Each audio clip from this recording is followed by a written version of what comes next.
আসসালামু আলাইকুম। প্রিয় দর্শক, আমি আজকে ফেসবুকে একটা ঘোষণা দিয়েছিলাম যে গতকালকে আমাদের আসিফ নজরুল সরকার আমাদেরকে যেই আয়নাঘর দেখিয়েছেন, সেই আয়নাঘর এটা আসলে আয়নাঘরের একটা বিকৃত রূপ। আয়নাঘরের আসল যে রূপ আমরা বিভিন্ন মানুষের কাছে এতদিন ধরে যেটা জেনেছি এবং যারা এইসব আয়নাঘরগুলোতে র‍্যাব, ডিজিএফআই, পুলিশ বিভিন্ন বাহিনীর যে আয়নাঘরগুলো ছিল সেখানে যারা বন্দী ছিলেন, তারা কালকের সেই বিষয়টা দেখে বিস্মিত। আমাকে বেশ কয়েকজন জানিয়েছেন যে, "ভাই এটা আয়নাঘরের আসল রূপ না।" আয়নাঘর আরো অনেক ছোট, ছোট রুম, অনেক ঘিঞ্জি পরিবেশ। সেখানে দেয়াল কেটে তারপরে জানালা বানানো হয়েছে। সেই জানালাগুলো যেখানে ছিল না, যারা ভেতরে ছিলেন তাদের বর্ণনা অনুযায়ী এটা পুরোপুরি এই ৬ মাসে এটার একটা অবকাঠামোগত পরিবর্তন করা হয়েছে। সেই পরিবর্তন করে তারপরে মানুষের সামনে তুলে ধরা হয়েছে। তো আমরা জানি না ওয়াকার এবং ইউনূস এই আসিফ নজরুল মিলে জনগণের সাথে এই প্রতারণা কেন করেছে? আওয়ামী লীগের প্রতি তাদের এই যে মানবতা, মানুষকে বুঝতে না দেয়া যে শেখ হাসিনা কতটা নিষ্ঠুর, কতটা নির্দয় ছিল সেটা বুঝতে না দেওয়ার এই যে একটা কৌশল, এটা কেন নিয়েছেন সেটা তারাই বলতে পারবেন।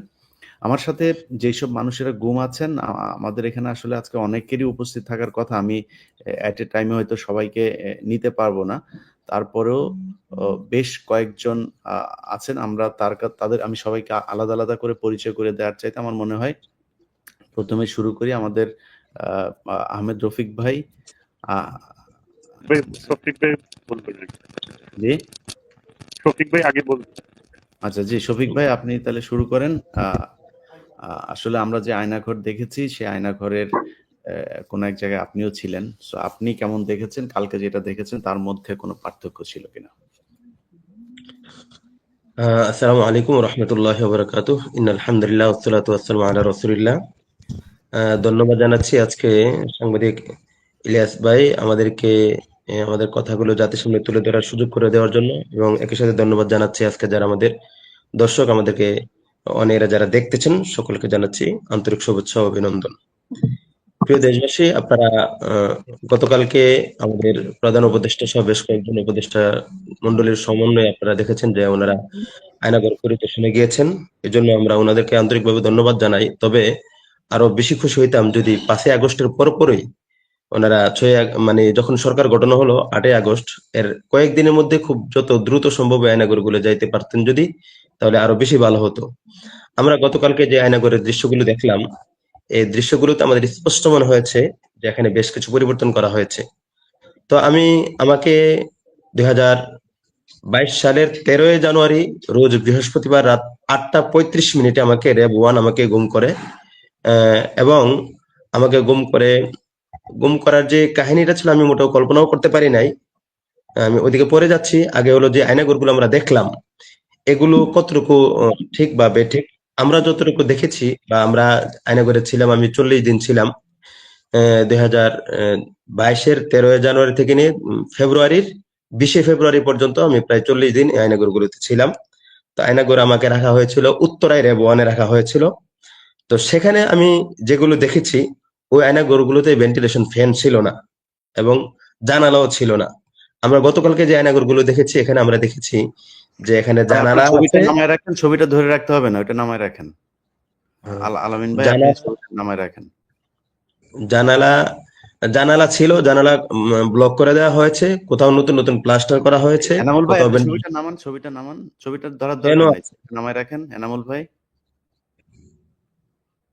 ছবিটা জি নামান। জি। হ্যাঁ, হ্যাঁ, আপনারা বসেন সুন্দর করে। জি। তো কোথাও কোথাও ভেন্টিলেশন ফ্যান লাগানো হয়েছে, কোথাও ইটের দেওয়াল ভেঙে রুমটাকে প্রশস্ত করা হয়েছে, আবার কোথাও প্লাস্টার করা হয়েছে। তো আমি যতটুকু জানি যে র‍্যাব 1 আমাকে রাখা হয়েছিল সেখানে, আমাকে যে সেলগুলোতে রাখা হয়েছিল সেখানে তাদের দেওয়া ভাষ্যমতে, যেমন যখন আমাকে তারা টর্চার করতেছিল ব্যাপকভাবে, তখন তারা বলতেছিল, তুমি বলবা না এখানে আরো ৫০টা সেল আছে, আরো ৫০ জন লোক আছে এখানে। তো তাদের যে অবস্থা হয়েছে তোমারও একই অবস্থা হবে, অথবা তারা তাদের যে পরিণত হয়েছে তোমারও একই পরিণত হবে। এভাবে ৫০টা সেলের কথা তারা বলেছে, ছোট ছোট খপরি ঘর। এই খপরি ঘরের পদ্ধতিটা বা সিস্টেমটা হলো এমন, আমরা যে এই বিভিন্ন জায়গায় একেবারে ঢাকা শহরে যে ছোট ছোট ফ্ল্যাটের মধ্যে ছোট ছোট বাথরুম দেখি, এই বাথরুমটার সাইজ হলো যে একটা দরজা সমান, মানে এটা দরজাটা যতটুকু বাথরুমটা ততটুকুই প্রস্থ থাকে। তো ওই আয়নাঘরগুলোর অবস্থা এমন ছিল যে একটা দরজা যতটুকু প্রস্থ, তার প্রস্থটাও ততটুকুই, লম্বাটা হলে দৈর্ঘ্য হলো একটা মানুষ শুইতে পারে এতটুকু, আর উচ্চতা হলো হাত দিয়ে উপরে দাঁড়িয়ে হাত দিয়ে ধরা যায়। তো এই সিস্টেম ছিল, ওখানে কোনো জানালা ছিল না, ওখানে কোনো ভেন্টিলেশন ফ্যানের ব্যবস্থা ছিল না, ওখানে ওই ঘরগুলোর অবস্থা নিচেতে ফ্লোর গুলো ছিল ভাঙ্গা, এবড়ো থেবড়ো ছিল, দেওয়ালগুলো একই অবস্থা ছিল। তো সেখানে রেবনের এই পরিবেশ ছিল। তো গতকালকে যে আমরা দেখলাম অনেকগুলো রুম বড় দেখলাম, এখানে ভেন্টিলেশন ফ্যানের ব্যবস্থা দেখলাম, অনেকে বলছে যে ভেন্টিলেশন ফ্যান গুলো চালু করলে আওয়াজ বাইরে যায় না। ওখানে তো কোনো ধরনের আওয়াজ, বাহিরের সাথে কোনো জানালা কোনো ছিদ্রই ছিল না, ভিতরে কি হতো না হতো এটা ভিতরের অবস্থাগুলো আমরা আশেপাশে কান্নার আওয়াজ শুনতাম, বাইরের কি হতো না হতো সেটা বোঝাই যাইতো না। কখনো কখনো আমরা বাইরে যখন নাকি আজানের আওয়াজ আসতো, তখন আজানের আওয়াজ মাঝে মাঝে আমরা শুনতাম, যে আজানের আওয়াজ শুনে বুঝতাম যে দিন না রাত বা পার্থক্য, আসসালাতু খায়রুম মিনান নাওম শুনে আমরা বুঝতাম যে আজানটা হচ্ছে ফজরের, এই যে অন্যান্য আজানের যে পার্থক্য। এভাবে ওই ঘরগুলোর অবস্থা ছিল। আর এই ঘরগুলোর একটা লোকেশনটা এমন ছিল, দুই সারি সারি সারি, যেমন কোথাও পাবলিক টয়লেট থাকলে যেভাবে থাকে আর কি, যে মাঝখান দিয়ে রাস্তা থাকে চিপাগুলি রাস্তা, আর দুই সারি ছোট ছোট খুপড়ি, এমন ছিল ওই ঘরের সিস্টেম গুলো। একেবারে ছোট ছিল। একটা মানুষ ওখানে দীর্ঘদিন থাকতে থাকতে পাগল হয়ে যাইতো, ওখানে পাগলের চিৎকার চেঁচামেচির আওয়াজ শোনা যাইতো, আর কেউ তো কাউকে দেখার সুযোগ ছিল না। আর আমাদের বেশ বিভিন্ন জায়গায় বিভিন্ন ধরনের বর্ণনা পাওয়া যায়। আমাদের আয়নাঘরগুলো যেগুলো ছিল, আমরা যে সেলগুলোতে ছিলাম সেখানে বাথরুম আমাদের রুমে ছিল না, বাথরুম পাশেই ছিল। সেখান থেকে বাথরুমের জন্য প্রয়োজন পড়লে তাদেরকে বারবার অনুরোধ করলে, ডাকাডাকি করলে তখন তারা ছেলে নিয়ে যেত। আবার বাথরুমের ব্যবস্থাটা এমন ছিল, খোলা দরজা খোলা রাখতে হবে, ওখানে দরজা লাগানো যাবে না বা আটকানো যাবে না, সেই অবস্থায় ছিল। তো একটা মানুষ কি ধরনের বিব্রতকর পরিস্থিতির মধ্যে পড়লে মানে কিছু করার থাকে না সেখানে, সেটা ইচ্ছা করে করতাম বা বাধ্য হয়ে করতাম। সেখানে তারা বাথরুমের সামনে দাঁড়ানো থাকতো, আর ওখানে বাথরুম সারতে হইতো, সময় দেওয়া হতো 1 মিনিট 1.5 মিনিট 2 মিনিট। আবার কখনো টাইম ওভারও হয়ে গেলে ভিতরে ঢুকেই ওখানে এই অবস্থায় পিটানো শুরু করতো, হাতে লাঠি, সবসময় তারা দাঁড়ানো থাকতো। তো এই অবস্থা ছিল সেখানে। আর সবসময় তো প্রহরীরা এরকম তাদের যে কারারক্ষী যারা ছিল বা আয়নাঘরের রক্ষী যারা ছিল, তারা লাঠি নিয়ে থাকতো। আমাদের দুই হাতে সবসময় হ্যান্ডকাপ পরানো থাকতো। এই হ্যান্ডকাপের কারণে আমাদের এই পশমগুলো একেবারে খালি হয়ে গেছিল, আর এগুলো প্রতিনিয়ত কাটার মতো দাগ হয়ে যেত, কখনো কখনো রক্ত আসতো এই দুই হাতে যখন নাকি একসাথে হ্যান্ডকাপ লাগানো থাকতো। আর চোখ বাঁধা থাকতো, সবসময় চোখ বাঁধা থাকতো, মোটা প্যান্টের কাপড় দিয়ে চোখ বাঁধা থাকতো, 24 ঘন্টায় চোখ বাঁধা থাকতো। কখনো কখনো তারা ডাইকা আইসা এভাবে কাছে নিয়ে ডাকতো, এদিকে আয়, খুব আস্তে আস্তে আসার পরে হাতে এভাবে হাতে হাত ঢুকায় দেখতো যে এটাকে আমরা লুজ করে ফেলছি কিনা, বা তোমার লুজ হয়ে গেছে কিনা, বা এখানে কোনো কিছু দেখে ফেলছি কিনা। এভাবে তারা টানাটানি করতো আর দেখতো যে এটা টাইট আছে না লুজ হয়ে গেছে। প্রায় সময় ডাইকা নিয়ে আবার কাছে নিয়ে পিছন দিক থেকে তারা খুব শক্ত করে বেঁধে দিত। তো পরিবেশগুলো এমন ছিল যে ওখানে এক তো হাত সবসময় বাঁধা, আর ছোট্ট ঘর, ছোট্ট, এর কোনো আলো বাতাসের ব্যবস্থা নেই, লাইটের ব্যবস্থা নেই, ফ্যানের ব্যবস্থা নাই। আর শক্ত করে মাথা বাঁধা থাকার কারণে মাথা প্রচন্ড ব্যথা হয়ে যাইতো। এই মাথা প্রচন্ড ব্যথার কারণে অনেকে চিৎকার করতো। মাথা শক্ত করে বাঁধার কারণ ছিল যেন দ্রুত পাগল হয়ে যায়। আর এমনি আহ, আমার ক্ষেত্রে আমি জানি না অন্যদের ক্ষেত্রে এমন হয়েছে কিনা, আমার ক্ষেত্রে আমার জন্য যে উম কেন জানি তারা আমার ক্ষেত্রে বিশেষ শাস্তি নির্ধারণ করলো, আমাকে তারা ঘুমাইতে দিবে না। প্রথম 2-3 দিন তারা ঘুমাইতে দিলেও লাগাতার 36 দিন আমার ঘুমের উপর নিষেধাজ্ঞা ছিল। দাঁড়ায় থাকতে হবে, বসা যাবে না, শোয়া যাবে না, ঘুমানো যাবে না। তো লাগাতার 36 দিন দাঁড়ায় থাকাটা আমার জন্য কতটা কষ্টকর ছিল। প্রথম 2-3 দিন সেটা কিছুটা স্বাভাবিক থাকলেও, বা প্রথম 2-3 দিনই আমার অবস্থা খুব খারাপ হয়ে গেছিল। আমি খুব চিৎকার চেঁচামেচি করতাম যে আমার মেরুদণ্ড ফেটে যাবে, এমন এক অবস্থা হয়ে গেছে।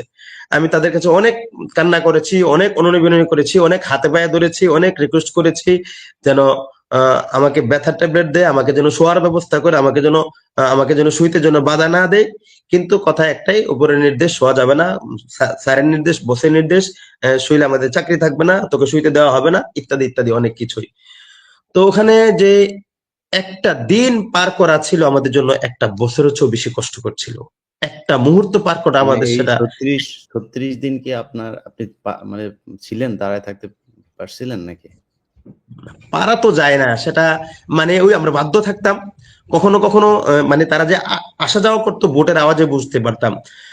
কখনো কখনো তারা একটু দূরে সরলে তারাও তো ডিউটির ক্ষেত্রে পুরোপুরি মানে কখনো কখনো একটু লুজ হয়ে গেলে বা তারা একটু দুর্বল হয়ে গেলে অথবা ডিউটিতে একটু দূরে গেলে তখন একটু বসে যাওয়ার চেষ্টা করতাম। কিন্তু যখনই আবার তারা আসছে তখনই দাঁড়ায় যেতাম, তাদের সামনে আমি বসতাম না, তাদের সামনে বসার চেষ্টা করতাম না তারা, কারণ তাদের সামনে বসলে তারা পিটানোর জন্য লাঠি নিয়ে আসতো, তো পিটা দিত। আর পিছন দিক দিয়ে হাত আবার সামনে দিয়ে এভাবে হাত বাঁধা ছিল, এটাকে পিছন দিক দিয়ে বাইদা উপরে ঝুলাই রাখার ইয়া করতো, লোহার মধ্যে উপরে ঝুলাই রাখার জন্য এভাবে করতো। আর কখনো কখনো যখন নাকি কান্না করার চেষ্টা করতাম, মোনাজাত করার চেষ্টা করতাম, তখন মোনাজাতের মধ্যে আওয়াজ হলে ডিস্টার্ব করতো, তেলাওয়াত করতে চাইলে তেলাওয়াতে আওয়াজ হলে ডিস্টার্ব করতো, নামাজ পড়তে চাইলে কখনো দিনে রাতের মধ্যে নামাজের মধ্যে যদি একটু আওয়াজ হইতো তখন এসা মানে লাঠি নিয়ে দরজার মধ্যে এই আওয়াজ করতো, আর বলতো আওয়াজ করা যাবে না, আওয়াজ করলে মার দেওয়া হবে, আওয়াজ করলে নামাজ পড়া যাবে না। এভাবে এই পরিবেশ তৈরি করে রাখা হয়েছিল। আর যখন রিমান্ড মানে যখন ওখান তো রাখার জায়গা, ওখান থেকে যখন নাকি জিজ্ঞাসাবাদের জন্য নিয়ে যাওয়া হয়তো, আমি জানি না কোথায় নিয়ে গেছে, সম্ভবত রেভ হেডকোয়ার্টারে নিয়ে যাওয়া হয়তো, আমাকে ওখান থেকে বের করা হয়তো, বের করে একটা গাড়িতে ওঠানো হয়তো, গাড়িতে অনেকক্ষণ চলার পরে সেই গাড়ি আবার থামতো, আবার ওখান থেকে বের করা হয়তো। তারপর সেখানে বিভিন্ন ধরনের টর্চার রুম, টর্চার চেয়ার, তারপরে টর্চার টেবিল, এগুলোর সামনে তারা বিভিন্ন ফোর্স সহ অনেক মানুষ দাঁড়ায় লাঠি নিয়ে একবার আমাকে চেয়ারের মধ্যে বাঁধলো, তারপরে বাঁধার পরে আমাকে বিভিন্ন কিছু জিজ্ঞেস করে, আমার চোখের মধ্যে টিস্যু দিয়ে আটকাই দিল, বিভিন্ন কিছু জিজ্ঞেস করলো, অনেক কিছু জিজ্ঞেস করলো। জিহাদ কত প্রকার, জিহাদ কি, আমি জঙ্গি সংগঠনের সাথে জড়িত কিনা, কোন কোন সংগঠনের সাথে জড়িত, ইত্যাদি অনেক তথ্যই নাকি তাদের কাছে আছে। আমি বললাম আপনাদের কাছে যদি তথ্য থেকেই থাকে তাহলে আমাকে জিজ্ঞেস করছেন কেন? পরে বলতেছে যে আমরা তোর কাছ থেকে শুনতে চাই, তোর কাছে তুই কি জানোস, আমরা জানি তুই অনেক কিছু জানোস, তোকে আমরা অনেক দিন যাবত ফলো করি, এই করি সেই করি, অনেক কথা। তখন আমি বললাম দেখেন আমার মাদ্রাসা পূর্বাচলে, আমি যদি এই জাতীয় কোনো কর্মকাণ্ডে জড়িত হইতাম, আমার ফেসবুক আইডি আপনারা খুঁজেন দেখেন আমার ফেসবুকে কোনোদিন আমি এই জাতীয় কোনো পোস্ট করেছি কিনা, কোনো পোস্টার, কোনো ভিডিও, কোনো কিছু শেয়ার করেছি কিনা। তারপর আমি আমার মাদ্রাসায় মাহফিল করেছি শেখ আহমদুল্লাহকে নিয়ে, আসুন্নাহ ফাউন্ডেশনের। আমি যদি অন্য কোনো মতাদর্শে আদর্শবান হইতাম তাহলে তো আমি শেখ আহমদুল্লাহকে না নিয়ে এই জাতীয় বক্তব্য যারা দেয় তাদেরকে নিয়ে আমি কথা বলাইতাম, তাদেরকে নিয়ে অনুষ্ঠান করাইতাম। আমি অনেক কিছু করে তাদেরকে বোঝানোর চেষ্টা করেছিলাম। আমার প্রথম বাচ্চা হয়েছে, তখন আমার বাচ্চার বয়স ছিল মাত্র 50 দিনের মতো, সেই অবস্থায় আমাকে গুম করা হয়। গুমের আগের পরিবেশগুলো অত্যন্ত মানে খুব ক্রিটিক্যাল একটা পরিবেশ ছিল। আমাকে যখন গুম করা হয় তখন ঢাকা মোহাম্মদপুর আমি একটা কাজে গিয়েছিলাম, মাদ্রাসায় একটা কাজে গিয়েছিলাম, সেখান থেকে ফেরার পথে রাত 8টা 35 মিনিটে 13ই জানুয়ারি 2022 সালের রাত 8টা 35 মিনিটে রোজ বৃহস্পতিবার আমি রিক্সা থেকে নামছি, কৃষি মার্কেট, মোহাম্মদপুর কৃষি মার্কেট আলিফ বাস কাউন্টারে নামছি, আলিফে বাস কাউন্টার থেকে বাসে উঠে আমি কুড়িল বিশ্ব রোড হয়ে পূর্বাচলে আসবো। তো সেখান থেকে হঠাৎ করে দেখছি যে এলাকার লাইট গুলো অন্ধকার, কেন জানি লাইট গুলো জ্বালানো না, লাইট গুলো বন্ধ হয়ে আছে। এক লোক এসে আমাকে জিজ্ঞেস করলো, ভাই আপনি কি মুফতি শফিকুল ইসলাম, পূর্বাচল মাদ্রাসার প্রিন্সিপাল? আমি বললাম জি আমি শফিকুল ইসলাম। আমি ভাবছি হয়তো ফেসবুকে অনেকেই দেখে বক্তব্য শুনে বা অনেকেই জানে, এই ওই হয়তো এই দিক থেকে হয়তো জিজ্ঞেস করেছে। একথা বলতে আমাকে কয়েকজন ঘিরে ফেলে আর বলে যে আমরা, তখন তারা র্যাবের লোক পরিচয় দেয় না, তখন বলে যে আমরা ডিবির লোক, সোজা এই গাড়িতে উঠ নতবা এখনই ব্রাশ ফায়ার করবো বা শুট করবো। তো আমি বিষয়টা বুঝতে পারছি যে আসলে তারা আমরা বড় ধরনের কোনো ক্ষতি করে ফেলবে। গাড়িতে ওঠার সাথে সাথে আমার ফোন নিয়ে যায়, ফোন নিয়ে আমার ফোনকে ফ্লাই মোড করে ফেলে। তখন আমি তাদেরকে জিজ্ঞেস করলাম আপনারা কারা? তখন তারা বলতেছে যে আমরা যে প্রশাসনের লোক, তোর সন্দেহ হয় কিনা? আমি বললাম আপনার যে প্রশাসনের লোক এর পরিচয় কি? তখন তারা দুইটা পরিচয় আমার সামনে তুলে ধরে। একটা পরিচয় হচ্ছে একজনের কার্ড দেখায় সে যে র্যাব ওয়ানের লোক, একটা বিষয়। আর 2 নম্বর বিষয় হলো যে তারা আমার পরিবারের পরিচয় দিতে থাকে, আমার বাড়ি কোথায়, আমার ছোট ভাই কি করে, আমার বাবা কি করে, আমাদের ব্যবসা বাণিজ্য কি আছে, ইত্যাদি ডিটেলস বলতে থাকে। তখন আমি বুঝতে পারলাম না তারা প্রশাসনের লোক। তখন আমি জিজ্ঞেস করলাম আমাকে কেন নিয়ে আসছেন বা কোথায় নিয়ে যাচ্ছেন? তখন বলছে যে টেনশনের কোনো কারণ নাই, আমরা 2-3 ঘন্টা তোমার সাথে কথা বলবো, তো তারপরে তোমাকে দিয়ে আসবো। আমি বললাম দেখেন আমার বাবা খুবই অসুস্থ, গতকালকে রিপোর্ট আসছে করোনা পজিটিভ, উনি বাইরে যাওয়ার কথা ছিল, দুবাই যাওয়ার কথা ছিল, ফ্লাইট মিস হয়ে গেছে। আমার বাবা বৃদ্ধ মানুষ, ওনাকে জানান যে আমি প্রশাসনের কাছে আছি, আপনাদের কাছে আছি, ওনাকে জানান, তারপরে আপনারা যা করেন করেন। তখন তারা বললো যে না কোনো অসুবিধা নেই, তোমাকে 2-3 ঘন্টা পরে আমরা মাদ্রাসায় দিয়ে আসবো, আর সেটা জানানোর প্রয়োজন পড়বে না, আর যদি জানানোর প্রয়োজন পড়ে আমরা সেটা জানাবো। তো আমি তাদের কাছে এই কথাগুলো বলতেছিলাম। এর মধ্যে কিছুক্ষণ পরে তারা একজন বলতেছে স্যার চশমা পরিয়ে দিব, একথা বলে একজন আমার মানে চোখ বেঁধে ফেলে। আর এভাবে চলতে থাকে, গাড়ি কোথায় যেন চলছে আমি জানি না। এভাবে চলতে চলতে এক পর্যায়ে ফোনে একজনকে বলতেছে মামা নিয়ে আসতেছি, তোমার মেহমানদারির ব্যবস্থা করো, মামা নিয়ে আসতেছি মেহমানদারির ব্যবস্থা করো, কথা তারা ফোনে বলতেছে। আর এতে করে আমি বুঝতেছি হয়তো আমাকে আমার উপর তারা ব্যাপক টর্চার করবে, যেহেতু তারা প্রশাসনের পরিচয় দিয়েছে। তখন আমাকে কোথায় যেন নিয়ে যায়, গাড়ি থেকে থামানো হয়।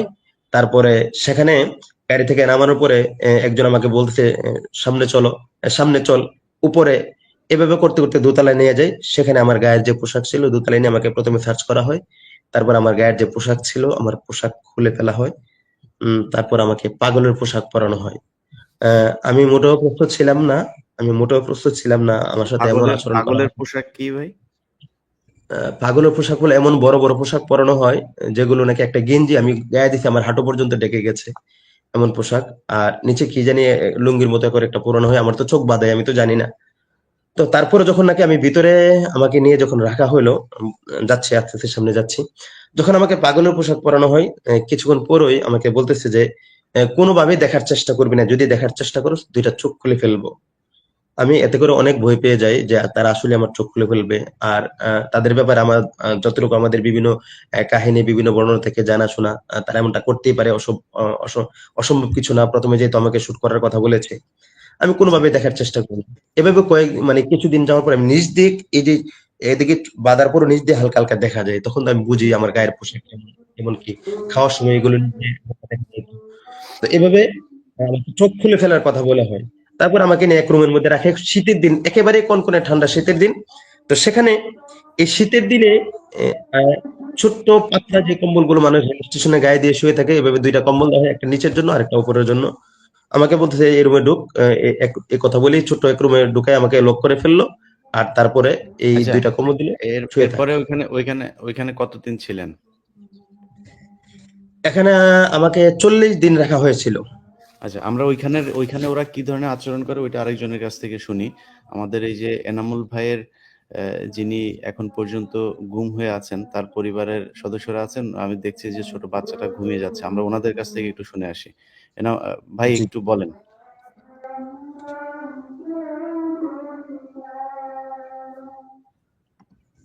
ইলিয়াস ভাইরে অনেকদিন যাবতই খুঁজতেছি, কিন্তু আল্লাহ আমার মনে হয় সেটা পূর্ণ করছে যে আমার ভাইয়ের ঘুমের বিষয়টা যদি ইলিয়াস ভাইরে জানাইতে পারতাম তাহলে হয়তো মনটা সান্ত্বনা দিতে পারতাম। এই যে একটু একটু ছোট ছোট একটু দুইটা একটু বাচ্চা আছে একটু আমার, জোরে একটু জোরে কথা বলেন ভাই, হ্যাঁ? বলেন। ওই যে দেখতেছেন, এই ওইটা ছেলে ছোট, আলামিন ভাইয়ের ছোট ছেলে, আর ওইটা মেয়েটা আলামিন ভাইয়ের বড়। আলামিন হুম, ভাই আমার আপন চাচাতো ভাই এবং আমার আপন ছোট ভগ্নিপতি। হুম। সে গাজীপুর দীর্ঘ 17 বছর একটা মাদ্রাসার প্রিন্সিপালের দায়িত্ব পালন করতেছেন। গাজীপুর জয়দেবপুর থানা চত্বর বাজার আসসালামু আলাইকুম। সংলগ্নে ঈদগাহ মাঠ।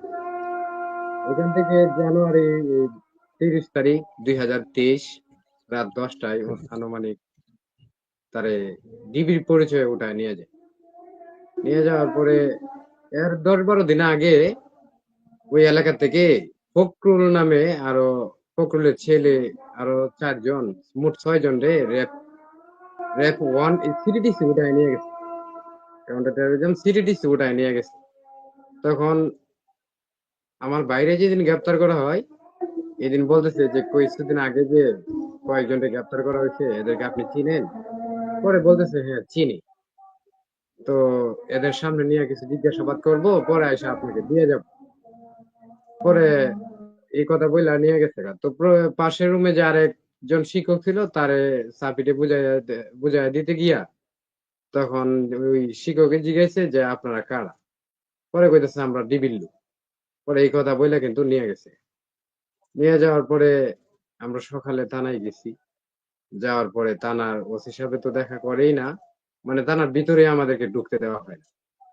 তো পরে আরেকটা দারোগা আমাদেরকে বলতেছে যে আপনারা এখানে ঘোরাফেরা করে কোনো লাভ নাই, এখানে জিটিও নিত না, কিচ্ছু নিত না, আপনারা ঢাকা চলে যান।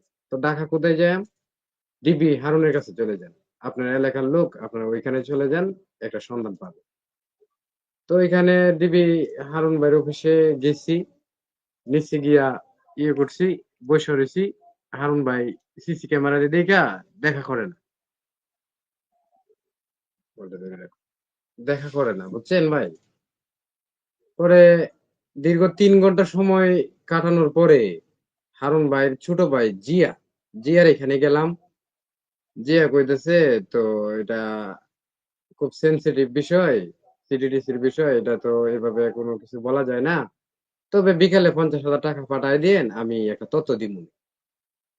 তো এই কথা বইলা কিন্তু আমাদেরকে বিদায় করে দিছে। পরে আমরা বিকেলে 50,000 টাকা নিয়েও গেছি।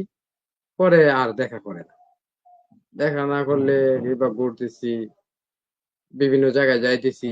হারুন ভাই শ্বশুর এইখানে গেছি। ডিবি হারুনের শ্বশুর সুলেমান কাকা হাতিরঝিল থাকে। ঢাকা মহানগরের সভাপতি ছিল হাতিরঝিল। তার কাছে গেছি আমি ৩ বার। গিয়ে যখন আমি কান্নাকাটি করি, তবু হারুন ভাইয়ের কাছে ফোন দেয়। বুঝছেন?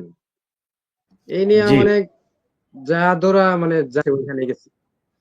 স্বরাষ্ট্রমন্ত্রী পর্যন্ত গেছি। স্বরাষ্ট্রমন্ত্রী কথাটা আমাদেরকে এলাও করেন। বলতেছে তোমার ভাই যদি অপরাধী না হয় তাহলে তাকে ছেড়ে দেওয়া হবে। আই- আমার ভাইয়ের ছবিটা তো দেখছেনই, এই যে, তো ছেড়ে দেওয়া হবে। এরপরে এই গেলাম ইয়েতে, এই 1 মাস 7 দিন পরে আমাদের জিটি রে নিছে জনপ্রশাসন মন্ত্রীর একজনের লোকের চাপে পড়া আমাদের জিটি রে নিছে 1 মাস 7 দিন পরে। 1 মাস 7 দিন পরে নেওয়ার পরে মোবাইল ট্যাগ করছে, ট্যাগ করে বলতেছে যে আপনারা ওই মিন্টু রোডে সবজি বাজারে জামিয়া মসজিদের আশেপাশে গিয়া ওই ছবিটা দেখান আর একটু খোঁজাখুঁজি কর। তো ওইখানে গেছি, গেলে অর্থাৎ দেখাইছে তো সিটিডিসির ভিতরে, লোকেশনটা দেখাইছে সিটিডিসির ভিতরে, কিন্তু আমাদেরকে সরাসরি এখানে না বললে আশেপাশে আমাদেরকে ঘুরাইতেছে। এরকম ভাবে 2 বার ট্যাগ করছে, আরেকবার কইতেছে মালিবাগ দেখায়। এরকম ভাবে আমাদেরকে ঘুরায়।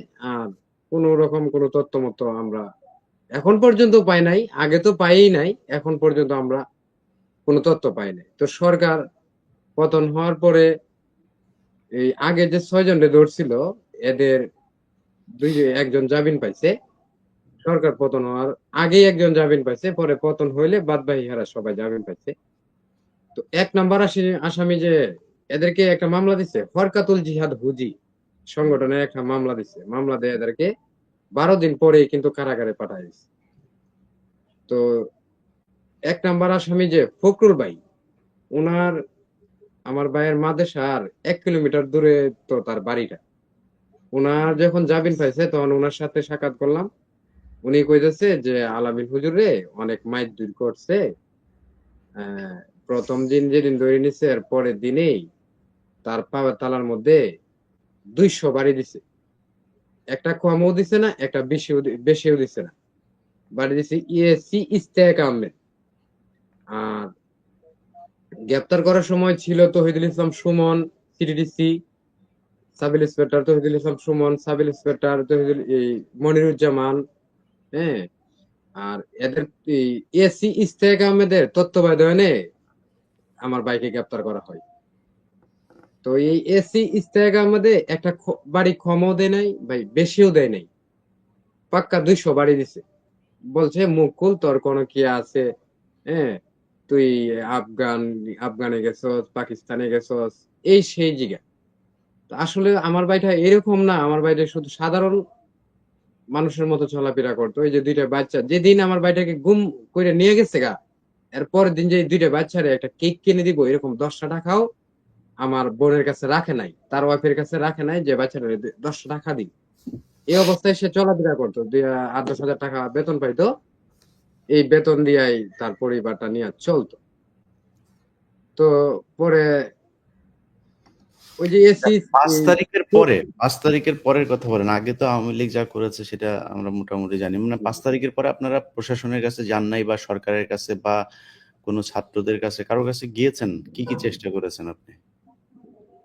5 তারিখের পরে আমরা এই গুম পরিবারের একটা গ্রুপে আমরা এই যোগাযোগ করে বিভিন্ন জায়গায় আন্দোলন করছি। এই যে সচিবালয়ে গেছি, প্রধান হুম, উপদেষ্টার বাসভবনের সামনে ওইখানে অবস্থান করছি।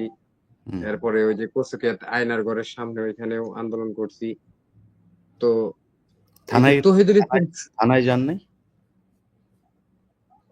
না থানায়, তখন গেছি, গেলে বলতেছে এখন তো এই ব্যাপারটা, মানে তখন তার থানার মানে 10-12 দিন 15 দিন তো থানার মধ্যে এরকম কোনো পরিস্থিতি ছিল না। কার্যকলাপে ছিল না। এরপরে যান নাই? ডিবি ডিবি অফিসে গেছি, এখানেও কোনো কার্যকলাপ ছিল না। তো ওই যে তহিদুল ইসলাম সুমন, মানে এখন ইলিয়াস তো ভাই, আছে, শুনেন কথা শুনেন, মানে এখন তো আছে, আপনি থানায় কার্যক্রম ছিল না মানে কি? থানায় কার্যক্রম ছিল না 7 দিন বা 10 দিন, মানে এখন আছে, তো এখন যান নাই? এখন আমরা এই আন্তর্জাতিক ট্রাইব্যুনালে এই যাওয়ার জন্য চেষ্টা করতেছি। মানে চেষ্টা করতেছেন? গতকাল, জি জি, চেষ্টা করতেছেন কেন? মানে আগে করেন নাই কেন? এতদিন করেন নাই কেন? আগেও আমরা এই গুম পরিবারের সবাই মিলে একটা অভিযোগ দিছি, জার্জির একটা লিখিত একটা অভিযোগ দিছি আমরা কোথায় কোথায়? আন্তর্জাতিক ট্রাইব্যুনালে। ওইখানে গেছি আমি, হ্যাঁ, পরে? ওইখানে অভিযোগটা দেওয়া হয়েছে। আর গতকালকে এই রবিবারে মনে হয় আন্তর্জাতিক ট্রাইব্যুনালে ওই শায়েকের ব্যবস্থা করে দিতেছে, এটা চূড়ান্ত একটা মামলা করবে শায়েক, মুফতি হারুন এজাহার। হারুন ইজার, হ্যাঁ। জি জি, আমার হুম। ওনার ছোট ভাই ওনার বড় ভাইরে বাদী তো বানায়। ওনার ওনার ওনার ওনার ওনার তালিকায় আপনি আছেন, এটাই তো? জি জি আছে। আচ্ছা, ওনার ছেলে মেয়ে কয়জন টোটাল? ও আমার ভাইয়ের ছেলে মেয়ে, একটা ছেলে একটা মেয়ে। ওই যে ওইটা ওইটা মেয়ে, আর ওই ছেলেটা ঘুমায় পড়ছে, ওই বয়স বান্দাতে বয়স যে ছিল। বয়স বয়স কত এদের? 7 বছর? লাবিবার বয়স কত? 7 বছর? লাবিবার বয়স, ওই মেয়েটার বয়স 5 বছর আর ছেলেটার বয়স 3 বছর। উনি গুম হন কতদিন আগে? গুম হয়েছে 2023 সালে জানুয়ারি 30 তারিখে। অর্থাৎ তার মানে তখন ওদের একজনের বয়স ছিল 1 বছর, তাই তো? জি জি জি, হুম, 15 মাস ছিল। ছেলেটার বয়স 15 মাস, 14 মাস ঠিক ছিল। আছে। আওয়ামী লীগের ভাইয়েরা, শুনেন, আপনাদের তো ভাই বললাম না, মানুষের ভাই বলা যায়, আপনাদের তো বললাম না, একটু শুনেন, হ্যাঁ কথাগুলো শুনেন। এই এক শিশু রাসেল নিয়ে সারা জীবন কান্দাকাটি করলে তো হবে না। শিশু রাসেলের বাপ, শিশু রাসেলের ভাইরা যত মানুষকে কষ্ট দিয়েছে সারা দেশে, আমি যদি ওই সময় থাকতাম ওদের পাড়ায় মেরে ফেলতাম। ওদের তো ওই যে ওইদিন শুনলাম যে রাশেদ চৌধুরী বললো গ্রেনেড দিয়ে তারপরে মারার পরে সবগুলো আলাদা আলাদা করে ধইরা ওদের গোপনাঙ্গর মধ্যে রশি বাইদা তারপরে উপরে গাছের সাথে ঝুলায় মারা দরকার ছিল। ওরা যে পরিমাণে মানুষ বাংলাদেশে মেরেছে, শেখ হাসিনারে পাইলেও এখন ওইটাই করা দরকার। তো জিনিস নাই, ওরে যে জায়গায় পারে ওই জায়গায় টাইনা ধরে তারপরে ওরে ঝুলায় পেটানো দরকার। তোরা মানুষ হইতে পারিস না, এগুলি বর্ণনা শুনে এরকম। আমার এখানে আজকে অন্তত আরো 15-20 জন আসার কথা ছিল, আমরা এট এ টাইমে সবাইকে অ্যাটেন্ড করতে পারবো না, এই কারণে সবাইকে আনিনি। তো এদের কথা শুনে সবার বিষয়টা বুঝে, সারা বাংলাদেশে এরকম হাজার হাজার লক্ষ লক্ষ আলেম প্রচন্ড কষ্ট করেছে। এই 15 বছর তাদের জন্য পুরো বাংলাদেশটা একটা জেলখানা ছিল। অতএব এই যে আজকে যেই তোদের যে পরিণতি, এই পরিণতি অসংখ্য আলেমের চোখের পানির ফল। এখনো সময় আছে, যদি নিজেরে, তোদের আওয়ামী লীগের কেউ কেউ তো এখন নিজেরে মুসলমান, ওইদিন আমার এক পরিচিত এখানে শুক্রবার নামাজ পড়তে গিয়েছে, যায় তো আমার সাথে বলছে যে আওয়ামী লীগ করে, তার আবার খুব ক্লোজ। তো পরে ওই লোকের বলছে যে কি কই যান, এই যে নামাজ পড়তে আসেন। তুই আবার নামাজ পড়তে আসছিস কেন? তা আমি পরে ওই লোকের সাথে দেখা করে পার হয়ে আসলাম যে ভাই এটা জিজ্ঞেস করলেন কেন? কয় ওই আওয়ামী লীগ করে, আওয়ামী লীগের আবার নামাজ কিসের? তো এটা বাস্তব, কিন্তু তোদের তো নামাজ টামাজ দরকার নাই। তোদের নবী হইছে শেখ মুজিব, তোরা শেখ মুজিবরে নিয়ে থাকবি। তোদের তোদের তোদের তোদের ভিতরে কোনো মনুষ্যত্ববোধ, কোনো বিবেক, কোনো কিছুই নাই। তোদের সাথে তর্ক বিতর্ক করে কোনো লাভ নেই, কারণ তোদের চিন্তা ভাবনা সবকিছু কেমন জানি, মানে মানুষের মতো চিন্তা ভাবনা আওয়ামী লীগ করেন। ওদের একজনের সাথে সাধারণ মানুষ 10 জন তর্ক করে পারবে না, ওদের চিন্তাই অন্যরকম। তো আল্লাহ এদের মুক্ত করেছে। আমার বিশ্বাস, যেই কষ্ট, যেই নির্যাতন, শেখ হাসিনা তো রাজনীতি করেনি, শেখ হাসিনা সরাসরি আল্লাহর সাথে যুদ্ধ করেছিল। তো আমরা খুব খারাপ একটা পরিস্থিতি থেকে বের হয়েছে। এই দেশের মানুষকে বলবো, শিক্ষা নেন। আল্লাহর সাথে যুদ্ধ করার ফলাফল ভালো হয় না। কিছু জায়গায় নিজের মিনিমাম নীতি নৈতিকতা বোধ এগুলো ঠিক রাখা দরকার। যাক, আমাদের ইয়ে রফিক ভাই, আপনি কি এখন বলবেন নাকি শুনবেন? জি দেন, বলি ভাই। রফিক ভাই বলুক। জি জি বলেন।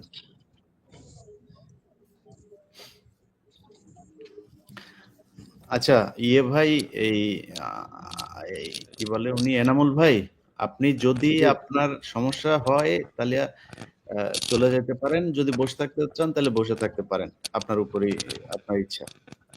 জি, রফিক ভাই বলেন। আচ্ছা, ঠিক আছে, মানে বাচ্চা জি যে ঘুমাইবো ঘুমায় পড়ো, আমি জি, লাইভ থেকে বের হয়ে যাই। ঠিক আছে। জি, আপনারা যে ছবিটা দেখলেন, আপনাদের কাছে অনুরোধ থাকবে এবং পুলিশ প্রশাসন আপনাদের কাছে অনুরোধ, আলামিন ভাইয়ের যে ছবিটা দেখছেন তার এই নিষ্পাপ ২ টা শিশুর দিকে তাকিয়ে যদি তিনি বেঁচে থাকেন, দ্রুত তার সন্ধান দেয়া হোক। কোনো মানুষ যদি কেউ যদি তাকে কোথাও দেখে থাকেন সেটাও জানাবেন তাদের পরিবার বা আমার কাছে জানানোর অনুরোধ, বা নিকটস্থ থানায় গিয়ে জানানোর অনুরোধ থাকলো। এই বাচ্চা দুটো হয়তো তাদের বাবার কোলে আবারও ফিরে যেতে পারে। জি, আলামিন ভাই আপনি, জি, এনামুল ভাই আপনি যান। ইলিশ ভাই, ভাই একটা কথা জি বলতে ভাই, আপনি চাচ্ছিলাম। আপনি দেশে এনামুল ভাই, আসলে আমি আপনার সাথে সাক্ষাৎ করবো, আমাকে এরকম একটা সুযোগ দিন ভাই। আপনি এই আমাদের আহ, আহ, ভাইয়ের সাথে, শফিকুল ভাইয়ের সাথে আপনি যোগাযোগ করেন, হ্যাঁ, ওনার কাছে আমার নাম্বার আছে। ঠিক আছে, ঠিক আছে, ইনশাল্লাহ। ঠিক ঠিক আছে, আছে, আসসালামু আলাইকুম। আমি একটা কথা বলতে চাচ্ছিলাম ভাই। জি, বলেন। আচ্ছা আমার ফোনে চার্জ শেষ হয়ে যেতেছে। আপনি বলতে চান আগে? কেটে দেন না, কেটে দেন ভাই। বলেন, ভাই বলেন, 4 থেকে ফোন- বলেন, বলেন।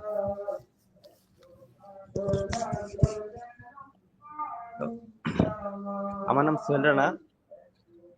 আমার হোম ডিস্ট্রিক্ট শেরপুর, ঝিনাইগাতি জেলা। শেরপুর জেলা, ঝিনাইগাতি উপজেলা। গান আমাকে কার বাজে? সিঙ্গাপুরে ধরা হয়। গান কোথায় বাজে ব্যাকগ্রাউন্ডে? বাইরে মনে হয় ওয়াজ হইতেছে বোধহয় কোথাও, আমার মনে হয়, নাকি? আচ্ছা, জি, তাহলে মাইক থেকে সবাই যারা কথা বলতেছে না মাইকটা সোহেল মিউট করে সোহেল রাখবেন। ভাইয়ের সোহেল ভাইয়ের এখানে বোধহয় ওয়াজ হচ্ছে কোথাও, না? জি, আমার পাশে। ঠিক আছে, বলেন, আমি বুঝতে পারছি, বলেন। আমাকে ধরা হয়েছে সিঙ্গাপুর থেকে। সিঙ্গাপুরে আমি 2 বছর ছিলাম। সিঙ্গাপুরে 2021 সালে 21শে জুন 21শে জুন মাসে আমাকে ধরা হয়। তো ধরার পরে 21 দিন রাখা হয় সিঙ্গাপুরে। সেখান থেকে পাঠিয়ে দেয় দেশে। 2021 সালে 13ই জুলাই তো এয়ারপোর্টে আমাকে ধরা হয়। র্যাব র্যাব ধরে এয়ারপোর্ট থেকে বের করে আমাকে র্যাবের কালো গাড়িতে ওঠায়। সেখানে আমার চোখ বেঁধে ফেলে। চোখ বেঁধে হাতে হ্যান্ডকাপ লাগে, সিটের নিচে মাথা দিয়ে দেওয়ার পর বলতেছে যে তুই কোনো কথা বলবি না, চুপ থাক, কথা বললে তোকে মেরে ফেলবো। তো আমি আর কোনো কথা বলি না ভয়ে। তো গাড়িতে প্রায় 40 মিনিট, আধা ঘন্টার মতো আমাকে নিয়ে যায়। নিয়ে যাওয়ার পরে একটা জায়গায় বলতেছে যে এই গাড়ি থামাও। পরে আমাকে নামাইছে, নামানোর পরে বলতেছে এই সোজা যাও। তারপরে বলতেছে সামনে সিঁড়ি আছে, আস্তে আস্তে পা উঠাও। বলতেছে ডানে যাও, বামে যাও, এইভাবে 2 তলায় নিয়ে গেছে। নিয়ে যাওয়ার পরে আমাকে ওই চোখ বাঁধা অবস্থায়, হাত বাঁধা অবস্থায় বলতেছে নে এই কাপড়গুলি পর। তো যা বুঝলাম আমি যে কাপড়গুলি হচ্ছে সম্ভবত লুঙ্গি আর গায়ের গেঞ্জি, ছেঁড়া ফাটা গেঞ্জি, গন্ধযুক্ত গেঞ্জি দিছে। আমি পরছি সেগুলি, ভয়ে ছিলাম ওই সময়। তাদের সঙ্গে আর বাড়তি কথা বলিনি। তো ওই যেখানে রাখছে সেটা হলো উত্তরা র্যাব 6। উত্তরা র্যাব 6 এ রাখছে। আমি যেখানে ছিলাম শফিক ভাই সেখানে ছিল। আমি আর শফিক ভাই সামনাসামনি সেল ছিল।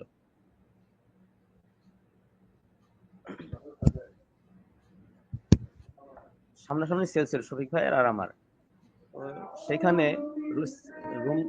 রুমের দৈর্ঘ্য হচ্ছে 1.5 মিটার আর প্রস্থ হচ্ছে মাইক্রোফোনটা কাছে নিয়ে বলেন। রুমের দৈর্ঘ্য হচ্ছে 1.5 মিটার হুম। আর প্রস্থ হচ্ছে 3-4 মিটার। তো সেই রুমে আমাকে রাখা হয়। অন্ধকার রুম, ডান কাতে শুলে বাম কাতে দেওয়াল, এরকম একটা রুম। তো এই অবস্থায় আমাকে ওই একই রুমে হাত বাঁধা চোখ বাঁধা অবস্থায় 27 মাস রাখা হয়। আমাকে উঠতে বসতে অনেক নির্যাতন করছে সব সময়। যদি বলছি যে স্যার ওয়াশরুমে যাব, গোসল করব, এই সমস্ত কথা বললেও, ওজুর কথা বললেও মারতো, সবসময় মারধর করতো। আর রুমের ফ্লোর ছিল অনেক ভাঙ্গা। এই এখন যে সরকার যে ওই র্যাপ 1 এর যে ভিডিও যে প্রকাশ করছে আয়না ঘরে, সেটা মূলত ওই রুম না, অনেক পরিবর্তন করা হয়েছে। জানালা ছিল না, জানালা বানাইছে, ভেন্টিলেশন ফ্যান ছিল না, ভেন্টিলেশন ফ্যান লাগাইছে, এগুলি ওই সময় ছিল না। গরমের দিনে প্রচুর গরম লাগতো, শীতের দিনে কোনো শীতের কাপড় দিত না, 2টা কম্বল দিত পাতলা পাতলা, এই অবস্থায় রেখেছিল।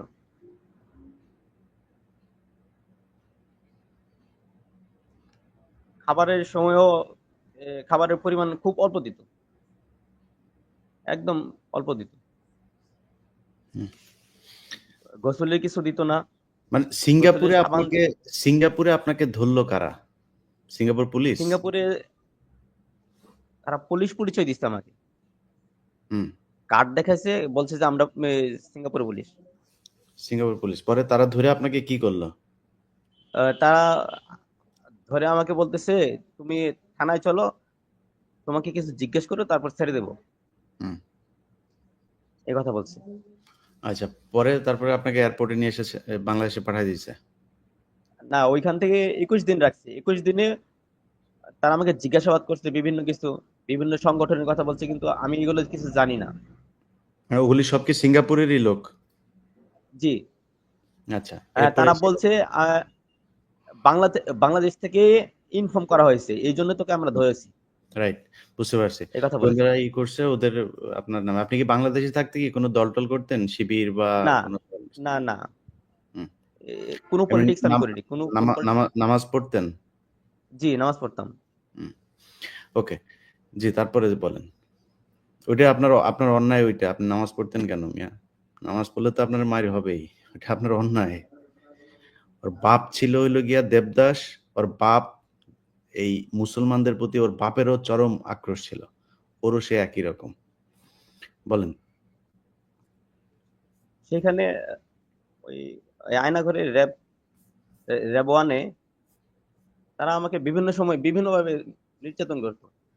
রাতের বেলা ঘুমাতে দিত না, হাতে হ্যান্ডকাপ লাগিয়ে পিছনে দিত, পিছনে হাত দিত, যাতে রাতে ঘুমাতে না পারি। নামাজের সময় পিছনে হাত দিয়ে দিত। যদি আজানের সময় যদি বলতাম যে স্যার আমার উজু করা লাগবে, নামাজ পড়বো, এই কথা বললেও মারতো। যাই হোক, অনেক নির্যাতন করতে। এরপরে কি সেটা বলেন। আপনাকে পরে তো ইয়েতে নিয়ে যাওয়া হয়েছিল। জি, তারপর ওইখান থেকে আমাকে র্যাব 6 খুলনাতে নিয়ে যায়। সে খুলনাতে নিয়ে যাওয়ার পর আমাকে বাথরুমে রাখছে। বাথরুমের ভিতরে খাওয়া, গোসল, নামাজ ওই সব এক জায়গায়। তারপর ওইখান থেকে আমাকে বাগেরহাটে চালান করে, মোল্লারহাট থানা থেকে।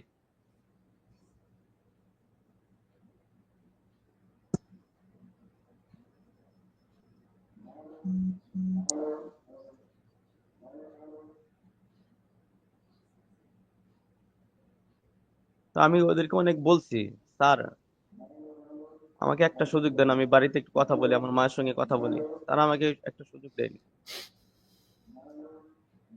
এই কথা বলার কারণে মারছে।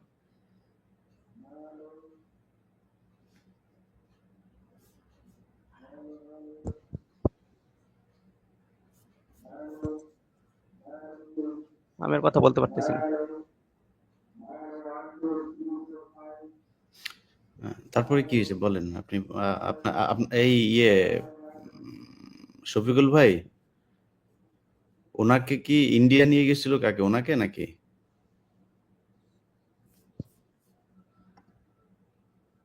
আপনার আনমিউট করেন।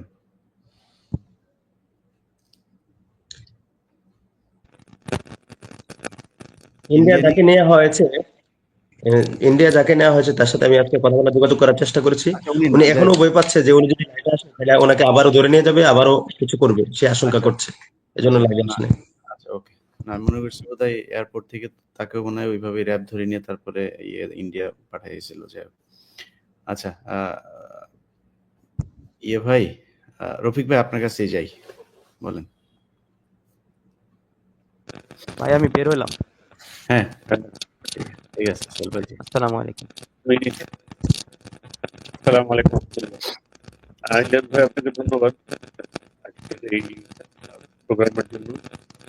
আর আল্লাহ, আমি এখানে একটা বিষয় বলতে চাই প্রথমে, সেটা হলো সবাই না আয়নাঘর বলে। ভাই আপনার সাউন্ডটা কিন্তু পরিষ্কার না, বুঝছেন, ক্যাট আওয়াজ হচ্ছে একটা। এখন ক্লিয়ার?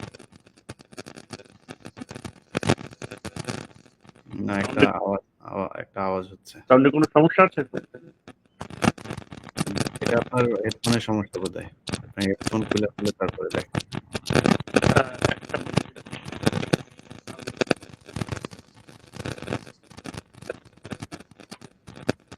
এখন ঠিক আছে ভাই? না, আপনার ওয়্যারের সমস্যা বোধহয়, আপনার হেডফোনের ওয়্যারের সমস্যা। এটা ক্যাট আওয়াজ হচ্ছে একটা।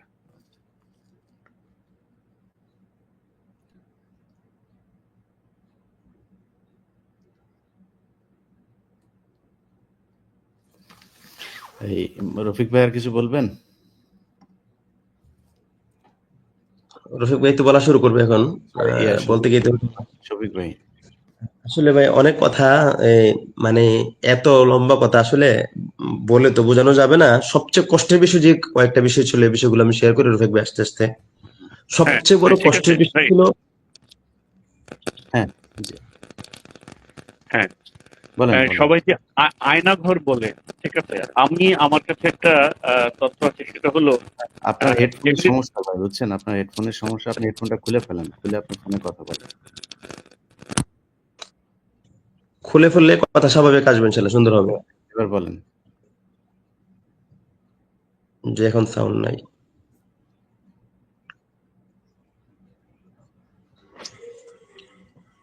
শফিক ভাই, আপনারা শেষ করি, তারপর শেষ করবো। এখন তুলে ফেলছি। জি এখন ক্লিয়ার আসে। এতক্ষণ কোনো সাউন্ডের সমস্যা হলো না। হ্যাঁ, এখন ঠিক আছে ভাই, এখন ঠিক আছে, বলেন। ভাই এখন শোনা যায়? হ্যাঁ, এখন ঠিক আছে, বলেন।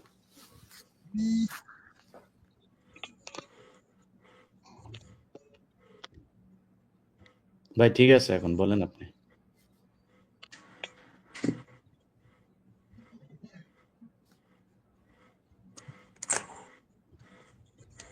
ভাই শোনা কি যাচ্ছে এখন?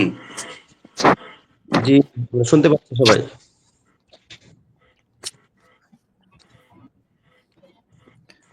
শফিক ভাই আপনি শেষ করেন। হ্যাঁ, আপনার আচ্ছা, আমার এখানে সাউন্ডে খুব অসুবিধা হচ্ছে। শফিক ভাই আপনি বলেন। আচ্ছা, যে রফিক ভাই বলুক, হয়তো চলে আপনি শফিক ভাই আপনি বলেন, আমাদের সময় নেই, বুঝছেন, কারণ অলরেডি 43 মিনিট হয়ে গেছে, আমাকে সময় নষ্ট করে আপনি বলেন। জি ভাইজান আসতে। তো সবচেয়ে বড় সমস্যা যেটা হলো সেটা হচ্ছে আমরা সময় বুঝতাম না যে দিন কখন রাত কখন। শুধু আজানের পার থেকে দিন রাত পার্থক্য করলেও কিন্তু টাইমিং সারা দিন আমি জানি যে দিন আছে, কিন্তু কয়টা বাজে এটা বুঝতে পারতাম না। এটা সবচেয়ে বড় সমস্যা। সবচেয়ে বড় কষ্ট লাগার বিষয় ছিল, আরো কষ্ট লাগার বিষয় ছিল, আমি ব্যক্তিগতভাবে মানে এই কষ্টটা পাইতাম, জানি না অন্য কেউ পাইতো কিনা, যে আমার কাছে মনে হতো যে এই যে চোখ বাঁধা সারাক্ষণ অন্ধকার, যে আকাশ দেখতে কেমন, মানে আকাশের যে শুভ্রতা সাদা, এটা দেখার জন্য আমি পেরেশান থাকতাম। বা একটু যদি গাছ দেখতে পারতাম বা মানুষ দেখতে পারতাম, তারপর হচ্ছে গায়ে যদি একটু রৌদ্র লাগাইতে পারতাম।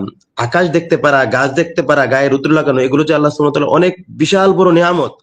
এগুলো তখন দীর্ঘ লম্বা সময় এগুলো থেকে বঞ্চিত হয়ে যে মানে অনেক অনেক বেশি কষ্ট পেতাম, যে হাত পা বাঁধা অবস্থায় আরো কষ্ট হইলে কান্না আসতো আর কি। কান্না ছাড়া তো কিছু করার ছিল না, দোয়া করা ছাড়া কিছু করার ছিল না।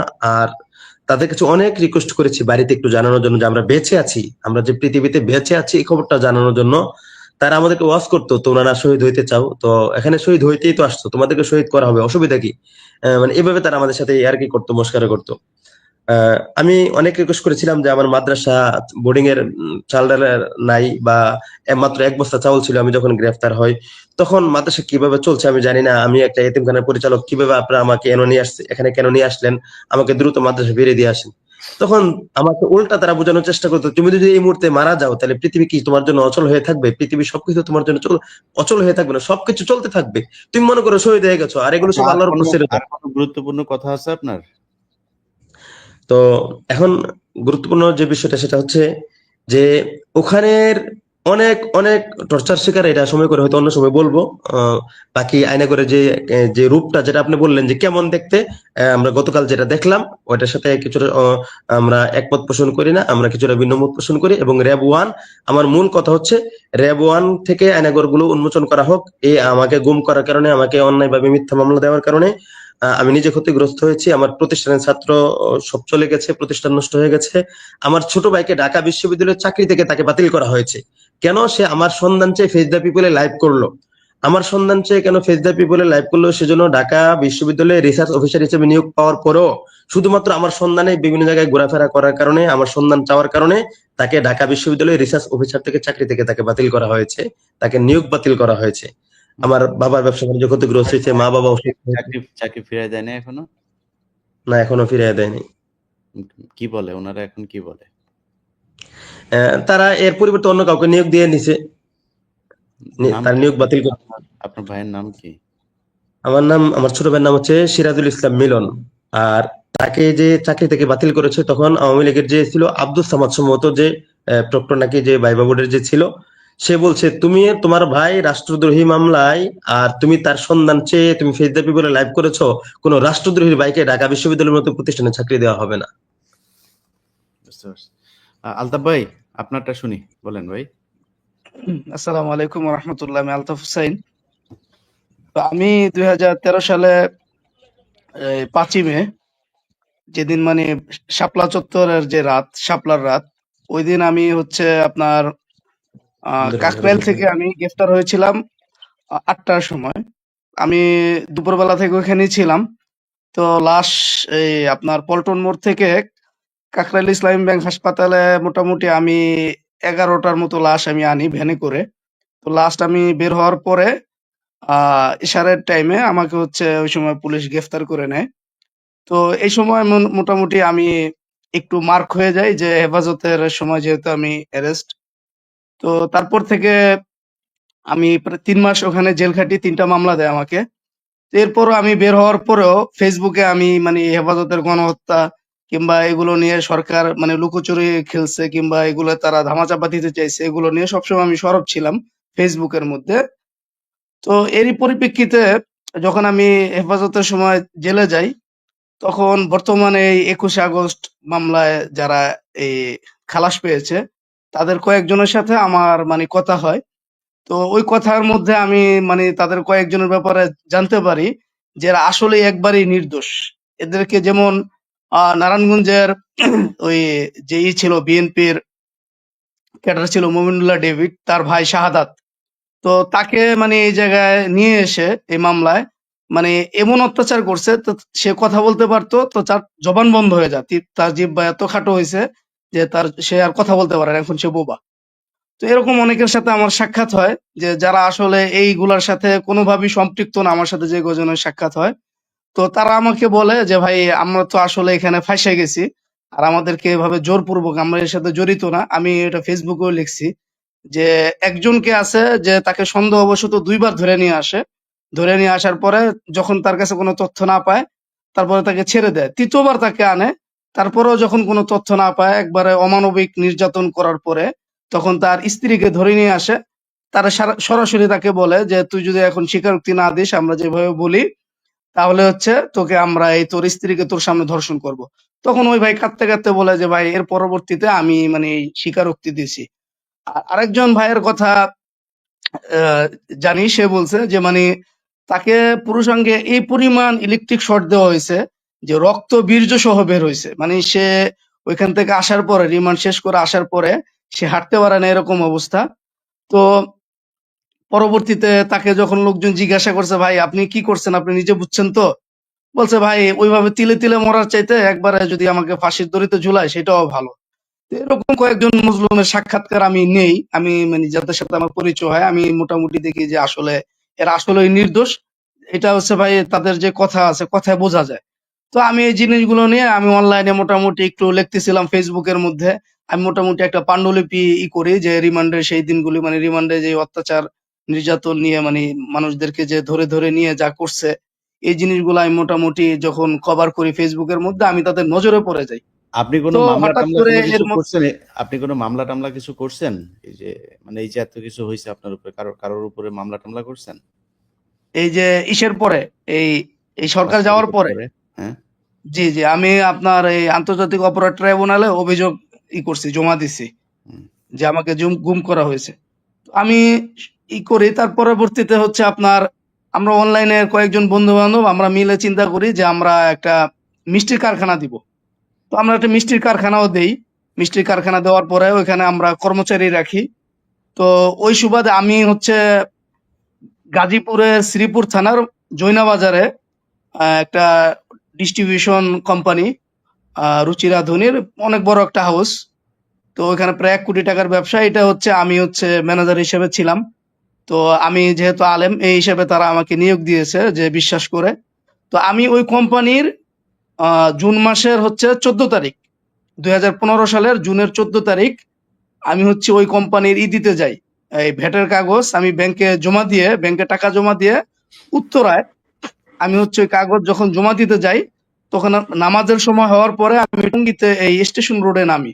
স্টেশন রোডে ওই হাসপাতালটার সাথে যে মসজিদটা আছে ওই মসজিদে যখন আমি নামাজ পড়ি তখন হচ্ছে একদল লোক আসে, 4-5 জন লোক আসে। তো আমার কাছে টাকা ছিল আমার কাছে।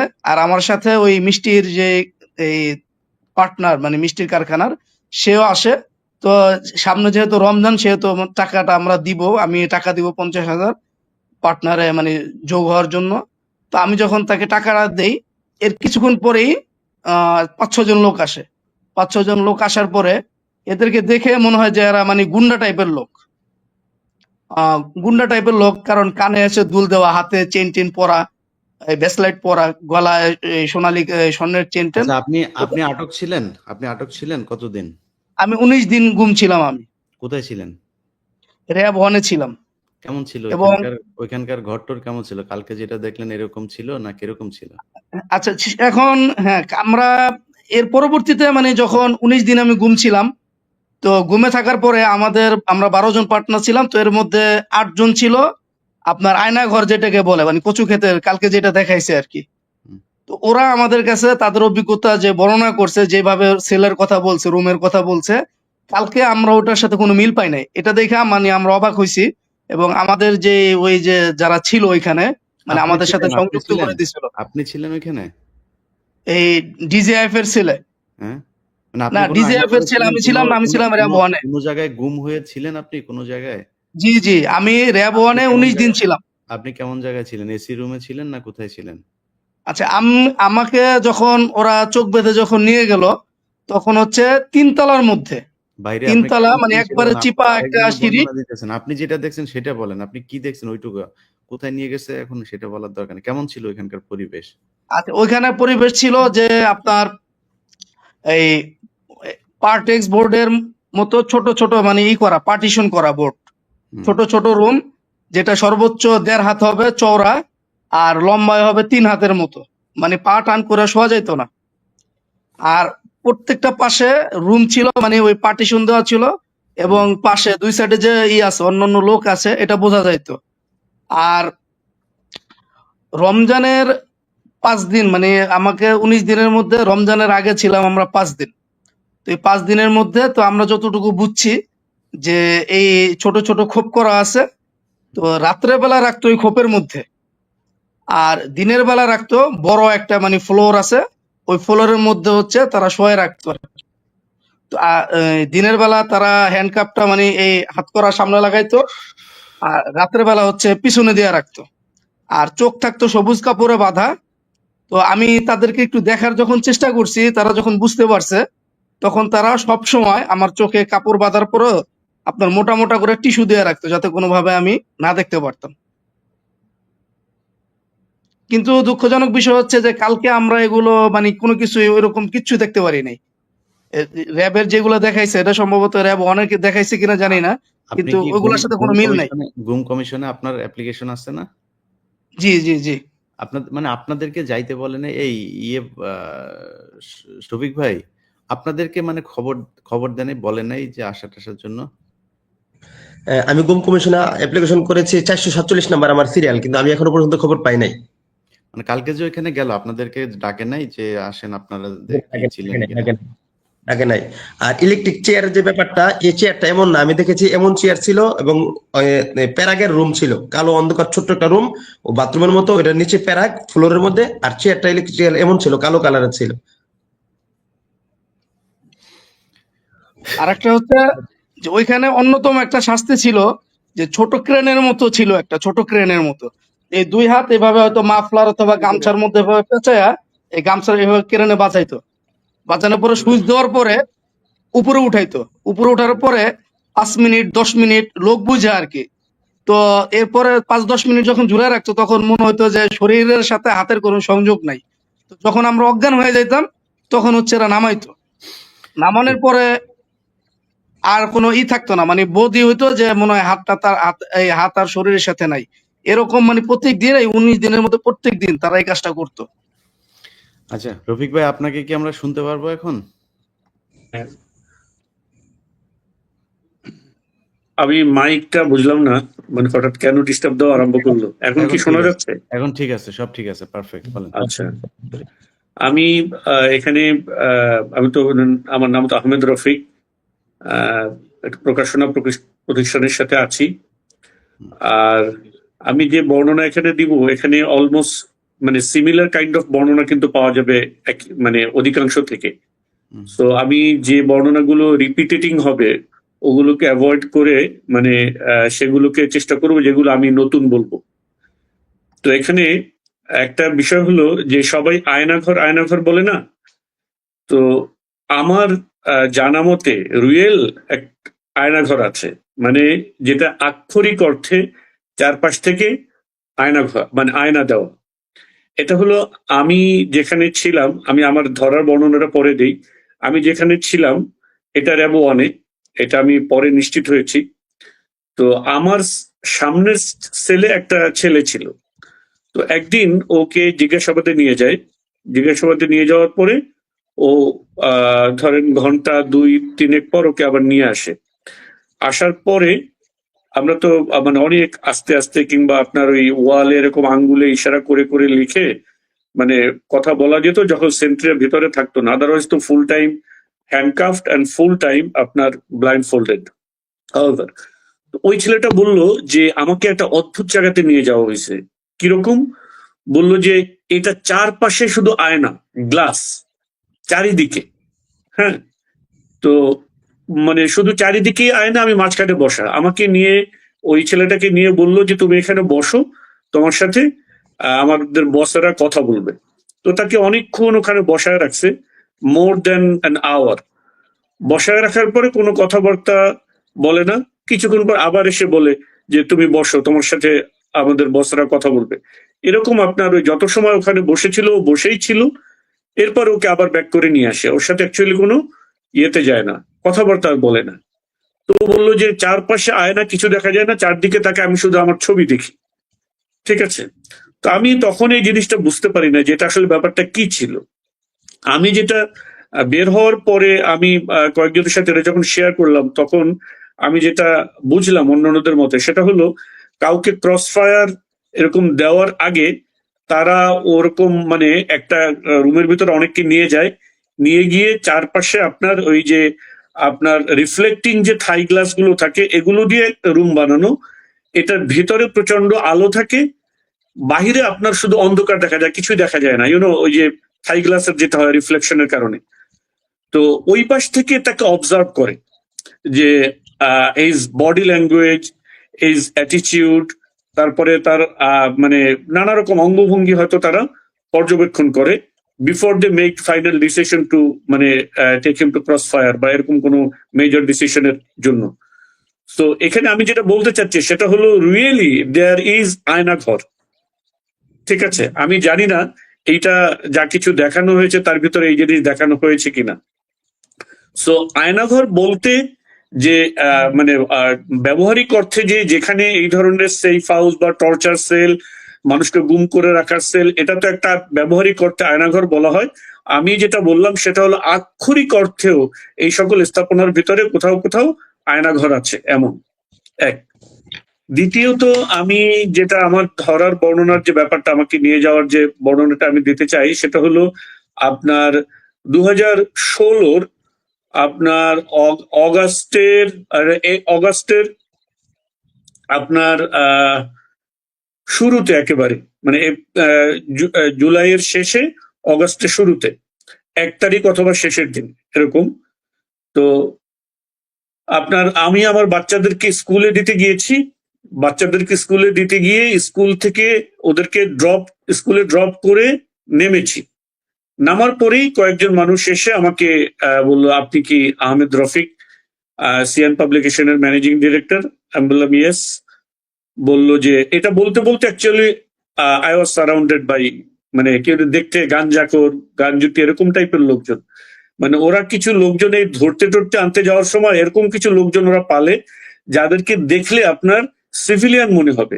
ফোর্সের যে একটা ফিজিক্যাল অ্যাপিয়ারেন্স আছে না, ওরকম না এগুলো। হ্যাঁ, মানে দেখলে মনে হবে আপনার গাঞ্জুটি, হিরোইনচি এরকম টাইপের লোকজন। তো এরকম অনেকগুলো আমাকে ঘিরে ফেললো। ঘিরে ফেলে তারপরে বললো যে আমরা ল এনফোর্সমেন্ট এজেন্সি থেকে আসছি, আমাদের সাথে যেতে হবে। আমি বললাম ফাইন, আমি যাব, কোনো অসুবিধা নাই, বাট আমাকে স্কুলে গিয়ে অন্তত বলে আসতে দেন দ্যাট আমি আইন শৃঙ্খলা রক্ষাকারী বাহিনী, আপনারা আমাকে নিয়ে যাচ্ছেন। আমি জাস্ট স্কুলে বলে আসি অন্তত, সো দ্যাট তারা আমার ফ্যামিলিকে জানাতে পারে আমি যাই আপনাদের সাথে। বলেছে ন, কোনো ইয়ে হবে না, কথাবার্তা যদি বলেন তাহলে পরিস্থিতি ভালো হবে না। তো তারা আমাকে গাড়িতে তোলে, গাড়িতে তোলার পরেই আপনার মানে মোবাইল নিয়ে নেয়, মানি ব্যাগ নিয়ে নেয়, নিয়ে আপনার এই চোখ বেঁধে ফেলে।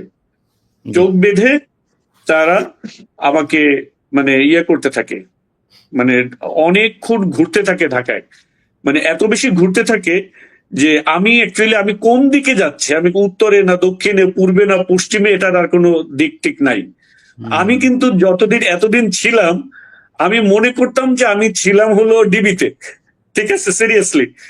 কিন্তু আমি আসলে ছিলাম র্যাব ওয়ানে ছিলাম। এটা আমি কিভাবে বুঝলাম সেটা হলো, এটা আমি 2016 যখন আমাকে নিয়েছে, আমি তখনকার ঘটনা বর্ণনা করছি। 2018-তে যখন আমাকে আবার আপনার বাসা থেকে তুলে নিয়ে যায়, তখন আমাকে নিয়ে মূলত ওরা গুম করতে পারে নাই।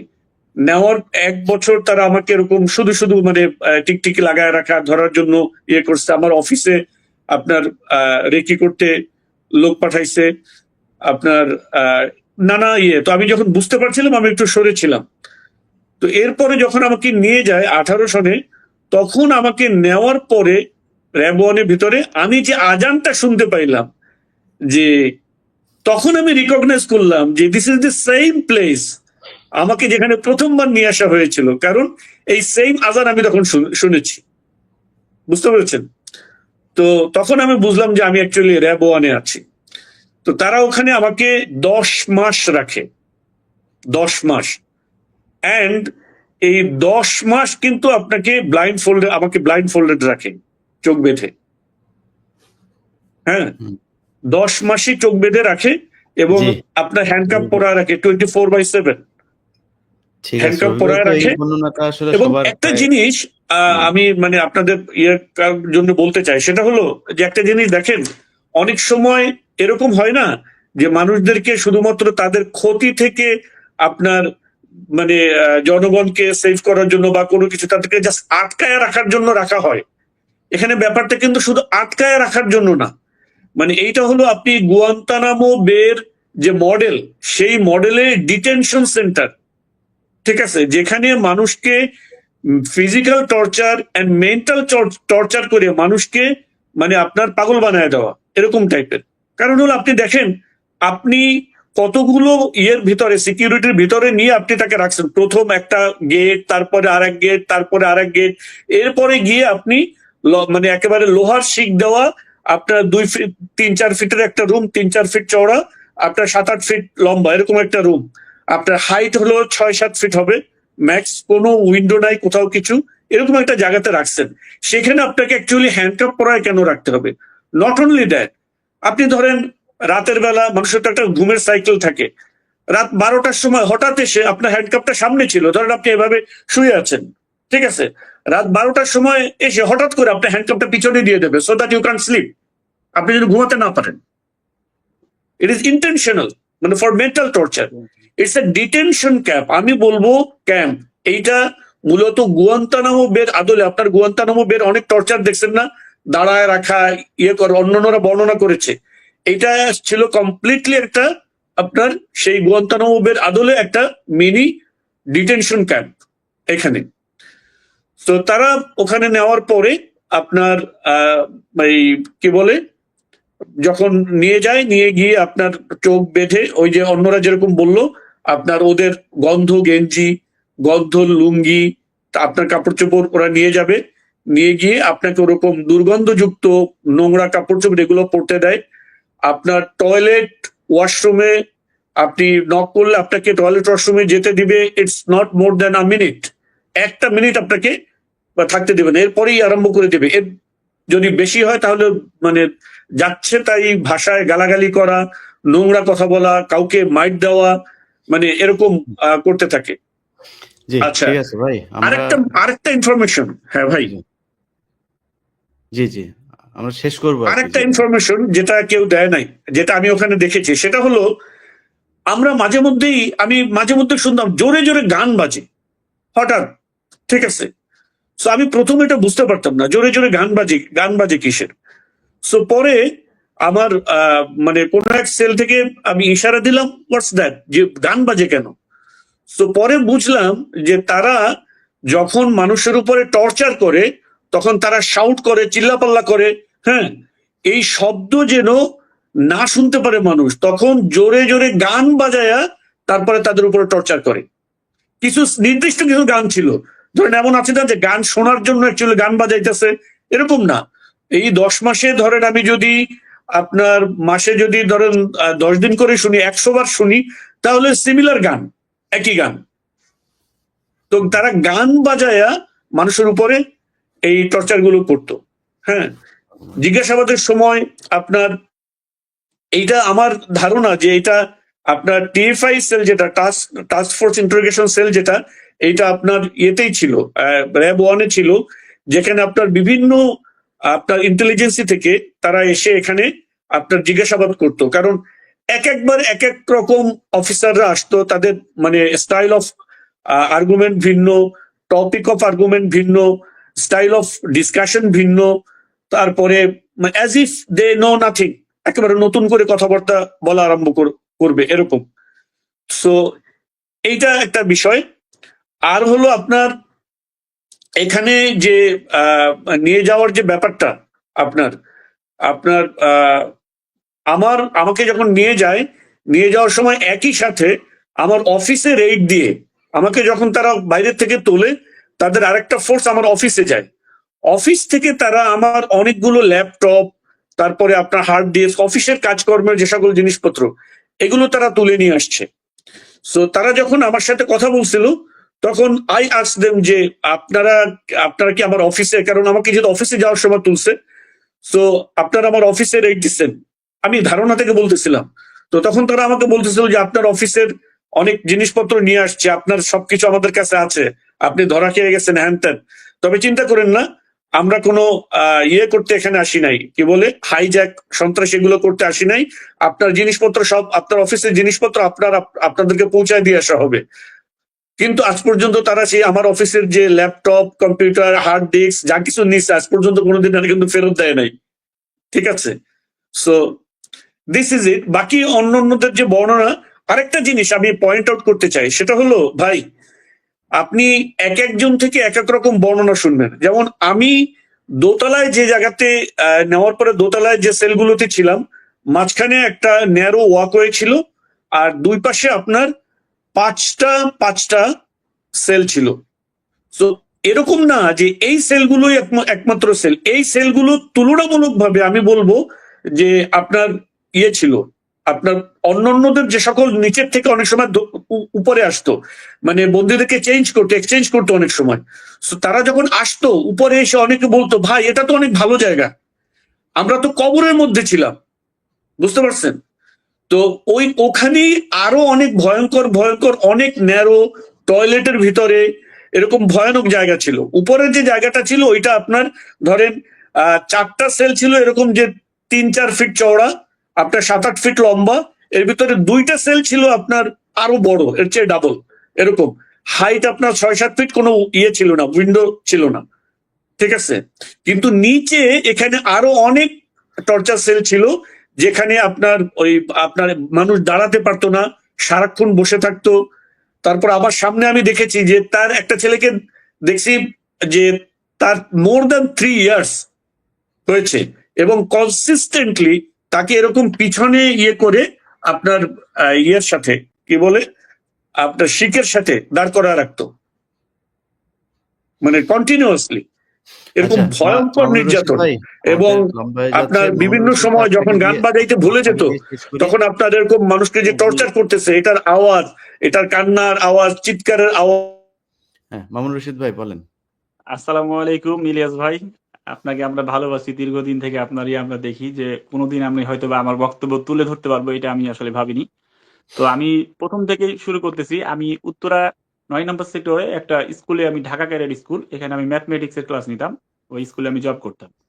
তো আমি দেখা যাচ্ছে স্কুল থেকে, সেদিন ছিল 5 তারিখ, জুন মাসের 5 তারিখ, সেদিন বাংলাদেশ এবং ইংল্যান্ডের একটি ম্যাচ ছিল, আইসিসি চ্যাম্পিয়ন্স ট্রফি সম্ভবত। তো ওই খেলা দেখার মোটামুটি একটু আমার ইয়ে আছে, খেলা দেখার জন্য আমি স্কুল ছুটি হওয়ার পর আমি চলে যাচ্ছিলাম।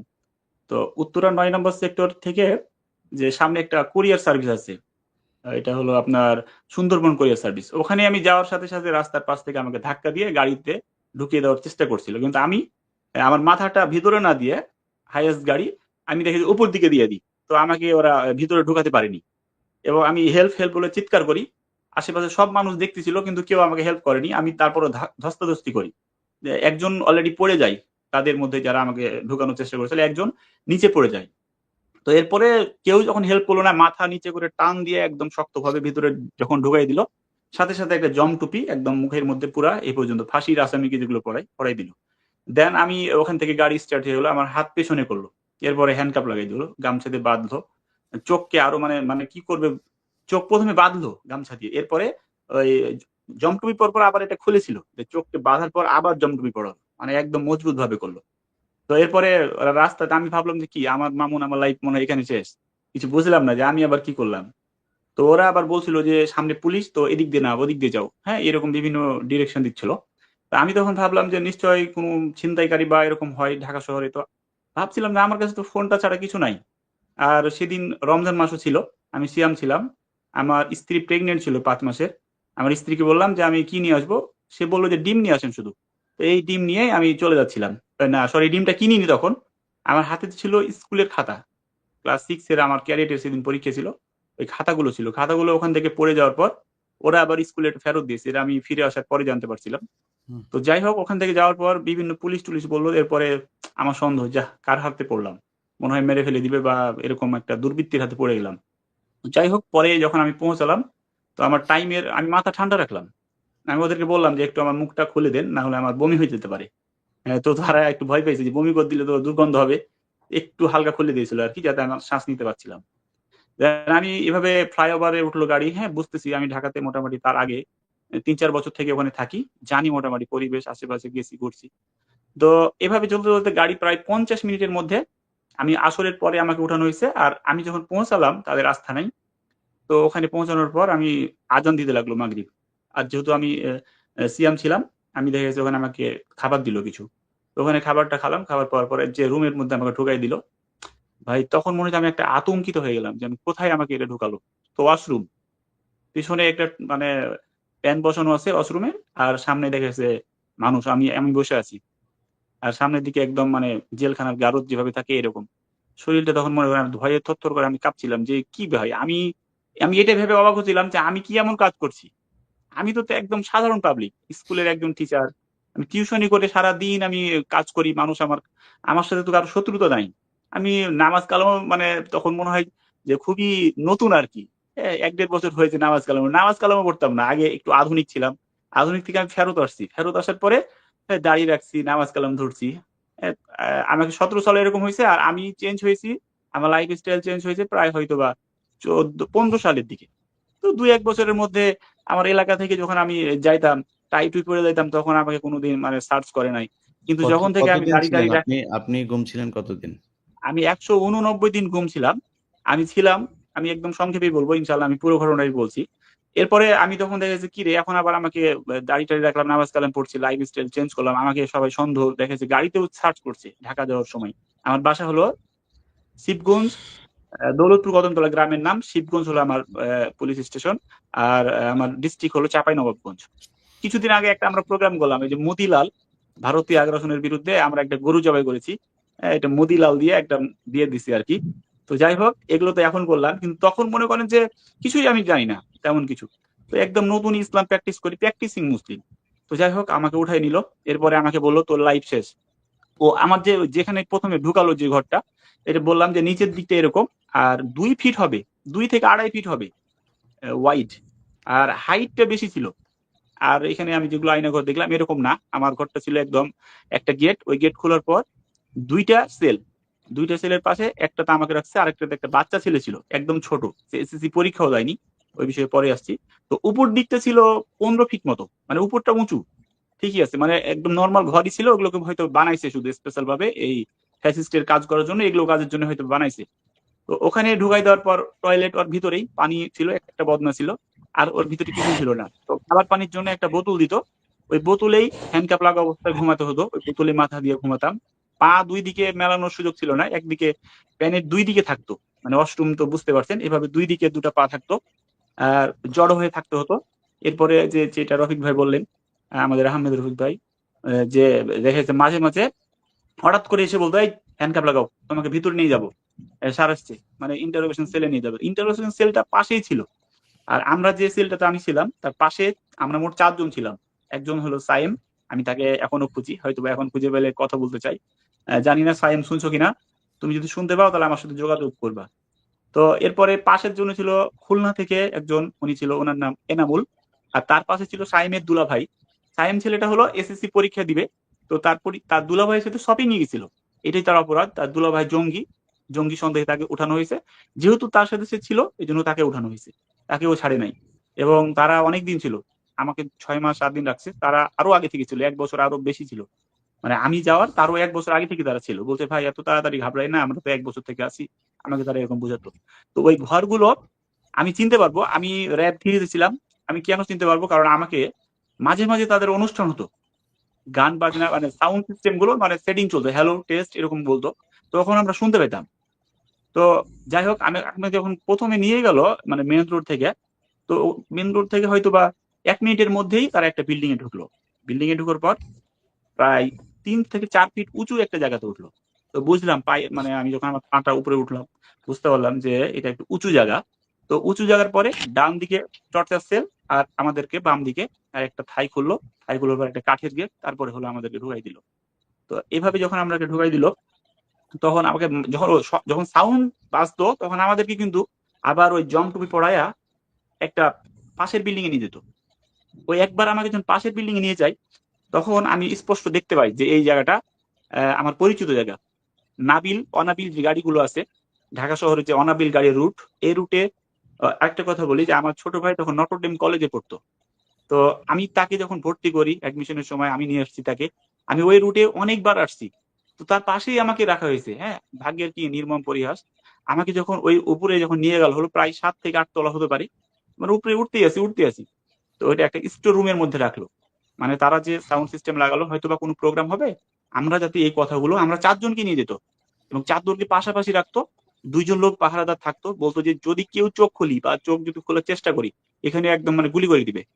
তো তারপরে আমাদের ওই কালো কাপড় দিয়ে চোখটা যেভাবে বাঁধা থাকতো, একটু দেখা যেত। তো আমার পাশের জনকে তো আমি চিনতাম। তো ওই আমার পাশের জনকে আমি চিনতে পারতাম, ওর শব্দতে বুঝতে পারতাম। তো তার দুলাভাইটাকে আমি একটু দেখছিলাম। আমি 2 জনকে স্পষ্ট দেখছি ভালোভাবে, আর তার দুলাভাইকে আমি একটু হালকা দেখেছিলাম। এত সুন্দর দেখতে, আর মানে মাসল গুলো এত ছিল তার, মানে খুব, মানে যারা রেসলিং করে ওদের মতো একদম। তো মূল আমরা বক্তব্য দিয়ে শেষ করেন ভাই, আমরা শেষ করব। জি হ্যাঁ, হ্যাঁ প্রায় আমি 1.5 শেষ ঘন্টা করে হয়ে দিচ্ছি। যাচ্ছে। তো জি। এভাবে আমি ওখান থেকে বের হয়ে গেলাম। তো আমি ওয়াশরুমের জন্য আমি একদিন মানে ওখানে প্রসাব করার কোনো জায়গা না। টয়লেটে আমি একদম যেতেছিলাম। একজন আমাকে টয়লেটে নিয়ে গেছিল। তখন আমি ওই ওয়াশরুম থেকে ওই ফুটা দিয়ে আমি দেখতে পেয়েছিলাম যে এটা অনাবিল দাঁড়িয়ে গেল। তখন আমি বুঝছিলাম যে আমি কোথায় আছি। অর্থাৎ আমি র‍্যাব 3 তে ছিলাম। আর এরপরে আমাদের যে রুমটা, রুমের বর্ণনাটা কোনো ফুটা ছিল না। ওই আচ্ছা, সামনের দিকে আপনি যে মানে আপনি যে ছিলেন, আপনাকে কি ধরনের প্রশ্ন করা হইতো? মানে আপনি কি এই যে এতদিন ছিলেন জানতে পেরেছেন যে কেন আপনাকে আটক করা হলো? না, হ্যাঁ, আমি এটা জানতে পারছি তখন আমাকে তারা বলল যে আমার একটা মোবাইল নাম্বার নিয়ে সমস্যা। মানে সাজিদ নাম। এই হুম, সাজিদ ভাইকে আমি শুধু চিনতাম। সে নামাজ পড়ার সময় দেখা হইছে, কথা হইছে, আমার নাম্বার নিয়েছে। উত্তরা হুম, 11 নম্বর সেক্টরে মসজিদে। এরপরে হুম, কাঁচা বাজার যেটা বিডিআর কাঁচা বাজার উত্তরা আজমপুর, ওই হুম। মসজিদে নামাজ পড়ার সময় একদিন দেখা হইছে। তো একজনের সাথে দেখা হইছে, কথা হইছে, মোবাইল নাম্বার আছে, একটু বন্ধুত্ব ছিল। তো এখন বলতে সে অনেক বড় টেরোরিস্ট বা জঙ্গিবাদের সাথে জড়িত। আর আমার নাম্বার স্পেশাল ভাবে ছিল তার কাছে। তাদের হলো এটা বক্তব্য। আমাকে বলছে তার বাড়ি কোথায়? আমি তো তার বাড়ি চিনি না। আমি তাকে শুধু চিনতাম। এতটুকুই আমার মানে তারা অপরাধ বারবার খালি তারা বলছে। তার সাথে আমার খুব গভীর মানে সম্পর্ক আছে। সাজিদ আমি সাজিদ কেমন লোক ছিল? সাজিদ তার দাড়ি-টাড়ি ছিল না। মানে একদম স্বাভাবিক লোক ছিল। কোন প্রকার তাকে আমাকে দেখে কোন খারাপ মনে হয়নি। হ্যাঁ? নামাজ পড়তো, তাই তো? নামাজ কালাম পড়তো। হ্যাঁ, মসজিদে নামাজ কালাম। আমি এই খবরটাও আমি আগে পেয়েছিলাম যে সাজিদকে উঠানো হুম, হয়েছে। র‍্যাব উঠায় নিয়ে গেছে। এটা উত্তর 11 নম্বর সেক্টর মসজিদে। আমাকে আরেক ভাই আমাকে বলল যে ভাই সাজিদ ভাইকে উঠিয়ে নিয়ে চলে গেছে। আমি বাসায় যেয়ে বললাম যে আল্লাহ এই সরকার তো মানে এরকম মাঝে, মাঝে আমি শুনছি গুম করে দিচ্ছে। তো না জানি ওই সাজিদ ভাইয়ের জন্য আবার আমাদেরকে গুম করে দেয়। এটা কিন্তু আমি আমার মিসেস এর সাথে কত কথা বললাম। তো তাকে বললাম যে তুমি প্রেগন্যান্ট ৫ মাস চলে হুম। আবার সাজিদ ভাইকে কিছুদিন আগে নাকি উঠায় নিয়ে গেছে। আল্লাহই ভালো জানে আমাদের উপরে কোন বিপদ চলে আসে নাকি। আমরা তো কিছুই জানি না। আমরা কেন উঠায় নিয়ে গেছে সেটাও তো জানি না। তো এভাবে আমি কিন্তু আগেই আচ্ছা, বলেছিলাম।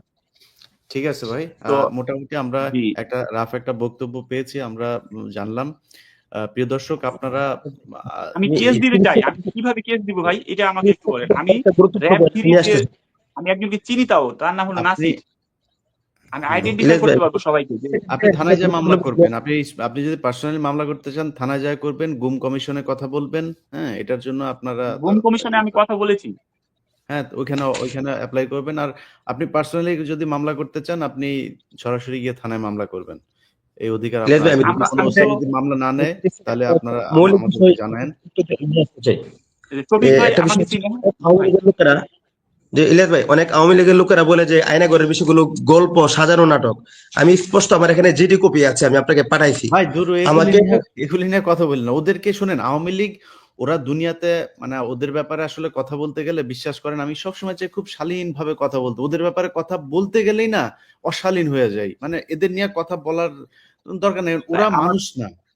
জি ওরা ভাই এই আমি আমি দুনিয়াতে শুনছিলাম মৌলিক এতদিন এটা আমার মিথ্যা বলে লাভ কি?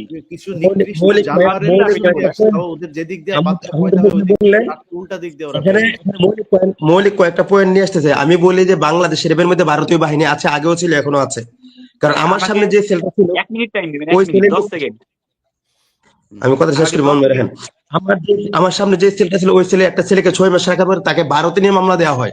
আমার কথা হলে বাংলাদেশে লোক গ্রেফতার হলে বাংলাদেশে তাকে ফাঁসি দিতে পারে দেশের আইন আদালত, আপনি তাকে তো এটা ভারতে নিয়ে মিথ্যা মামলা বলতেছেন। দিতে আপনি পারে না। ভারতে নিয়ে গেছে সমস্যাটা এটা আপনি মিথ্যা কথা বলতেছেন। ভারতে নিয়ে গেছিল। এটা ভারতে নিয়ে যাবে কেন? কারণ আপনি এখন এটা প্রমাণ করে আওয়ামী লীগের কাছে প্রমাণ করবেন আপনি এটা? আপনি যদি না, প্রমাণ আমি করতে চান আপনি বলবেন যে প্রমাণ করে আমি ইন্ডিয়া একজনকে নিয়ে গেছি। এটা বলে কি আপনি প্রমাণ করলেন এখন? এটা বলে কি প্রমাণ করলেন? ওদের সাথে প্রমাণ আপনি জীবনে করতে পারবেন না ভাই। ওদের আচ্ছা, কাছে ২ প্রমাণ নম্বর করতে পারবেন বিষয় না। যেটা বলতে ওরা চাই, এখন সারাদিন ফেসবুকে কান্দাকাটি করে কেমনে জানেন? ওরা ফেসবুকে বাংলাদেশে বলে আমরা গোয়েন্দারা আমরা মূলত শেষ করে দিব ভাই। আমরা শেষ করে দিব। মামুন ভাই আপনি কি বলতেছেন বলেন, আমরা শেষ জি করে ভাই। দিই। এই যে ওকে, চেয়ারটা নিয়ে কথা চলছে, এই চেয়ারটা কিন্তু আসলে এটা ঘুরে। এই চেয়ারে বসে যদি ঘুরাই তাহলে এটা এত জোরে ঘুরে মনে হয় যে নাড়ি ভুড়ি একদম বের হয়ে যাবে। 5G speed. এটা আমাদের পাশে যে ছেলেরা ছিল সে তার দুলাভাইকে এটাতে বসানো হয়েছিল, ঘুরানো হয়েছিল। আর আমাকেও বলেছিল আমাকে ইন্ডিয়া পাচার করে দিবে এই সেই এরকম কথা বলছিল। আর আমাকে সবচেয়ে বাজে যে ২টা প্রশ্ন আমার কাছে আমি অবাক হয়েছিলাম। আমার কাছে মনে হয়েছিল এরা ভারতের লোক। ২টা প্রশ্নের জন্য। ১ নাম্বার আমাকে প্রশ্ন করা হয়েছে যে আমার স্ত্রী হাত মোজা পা মোজা পড়ে কিনা। ২ নাম্বার যে আমার ছোট ভাইয়ের সামনে আমার স্ত্রী কি মুখ খোলা রাখে? আমার ছোট ভাই কি তাকে দেখে নাকি মানে মুখ ঢাকা রাখে? এই প্রশ্ন শুনে আমার কাছে মনে হয়েছিল এরা আসলে ইসলাম বিদ্বেষী। এরা শুধুমাত্র মানে এরা সরকার ইন্ডিয়ান বিরোধী না তাই ভাই। না। এরা ইন্ডিয়ান বলে লাভ নাই। এটা আওয়ামী লীগ। এটাই আওয়ামী লীগ। ওদের জন্মই হয়েছিল এই ইসলামের বিরুদ্ধে কাজ করার জন্য। যাই হোক, বুঝলাম না, প্রিয়- মুখ ঢাকলো তো কি? মুখ ঢাকলে বুঝতে হবে যে ও ভাই, ইসলাম আওয়ামী পালন লীগ করে, নিষিদ্ধ চাই। প্র্যাকটিসিং মুসলিম। আওয়ামী লীগ আমি নিষিদ্ধ চাই। আমাদের উপর যে টর্চার করা হচ্ছে, টর্চার কারণে আওয়ামী লীগ নিষিদ্ধ চাই, র্যাবের নিষিদ্ধ চাই। যারা ক্ষতিগ্রস্ত হচ্ছে তাদের ক্ষতিপূরণের ব্যবস্থা করা হোক, তাদের বিরুদ্ধে আইনানুগ ব্যবস্থা সরকার গ্রহণ করুক। আমাদের লোকেরা মামলা করতেছে, সরকার সর্বোচ্চ ভাবে আন্তরিকতার সাথে আইনানুগ ব্যবস্থা গ্রহণ করুক, সেটা আমি প্রত্যাশা করি।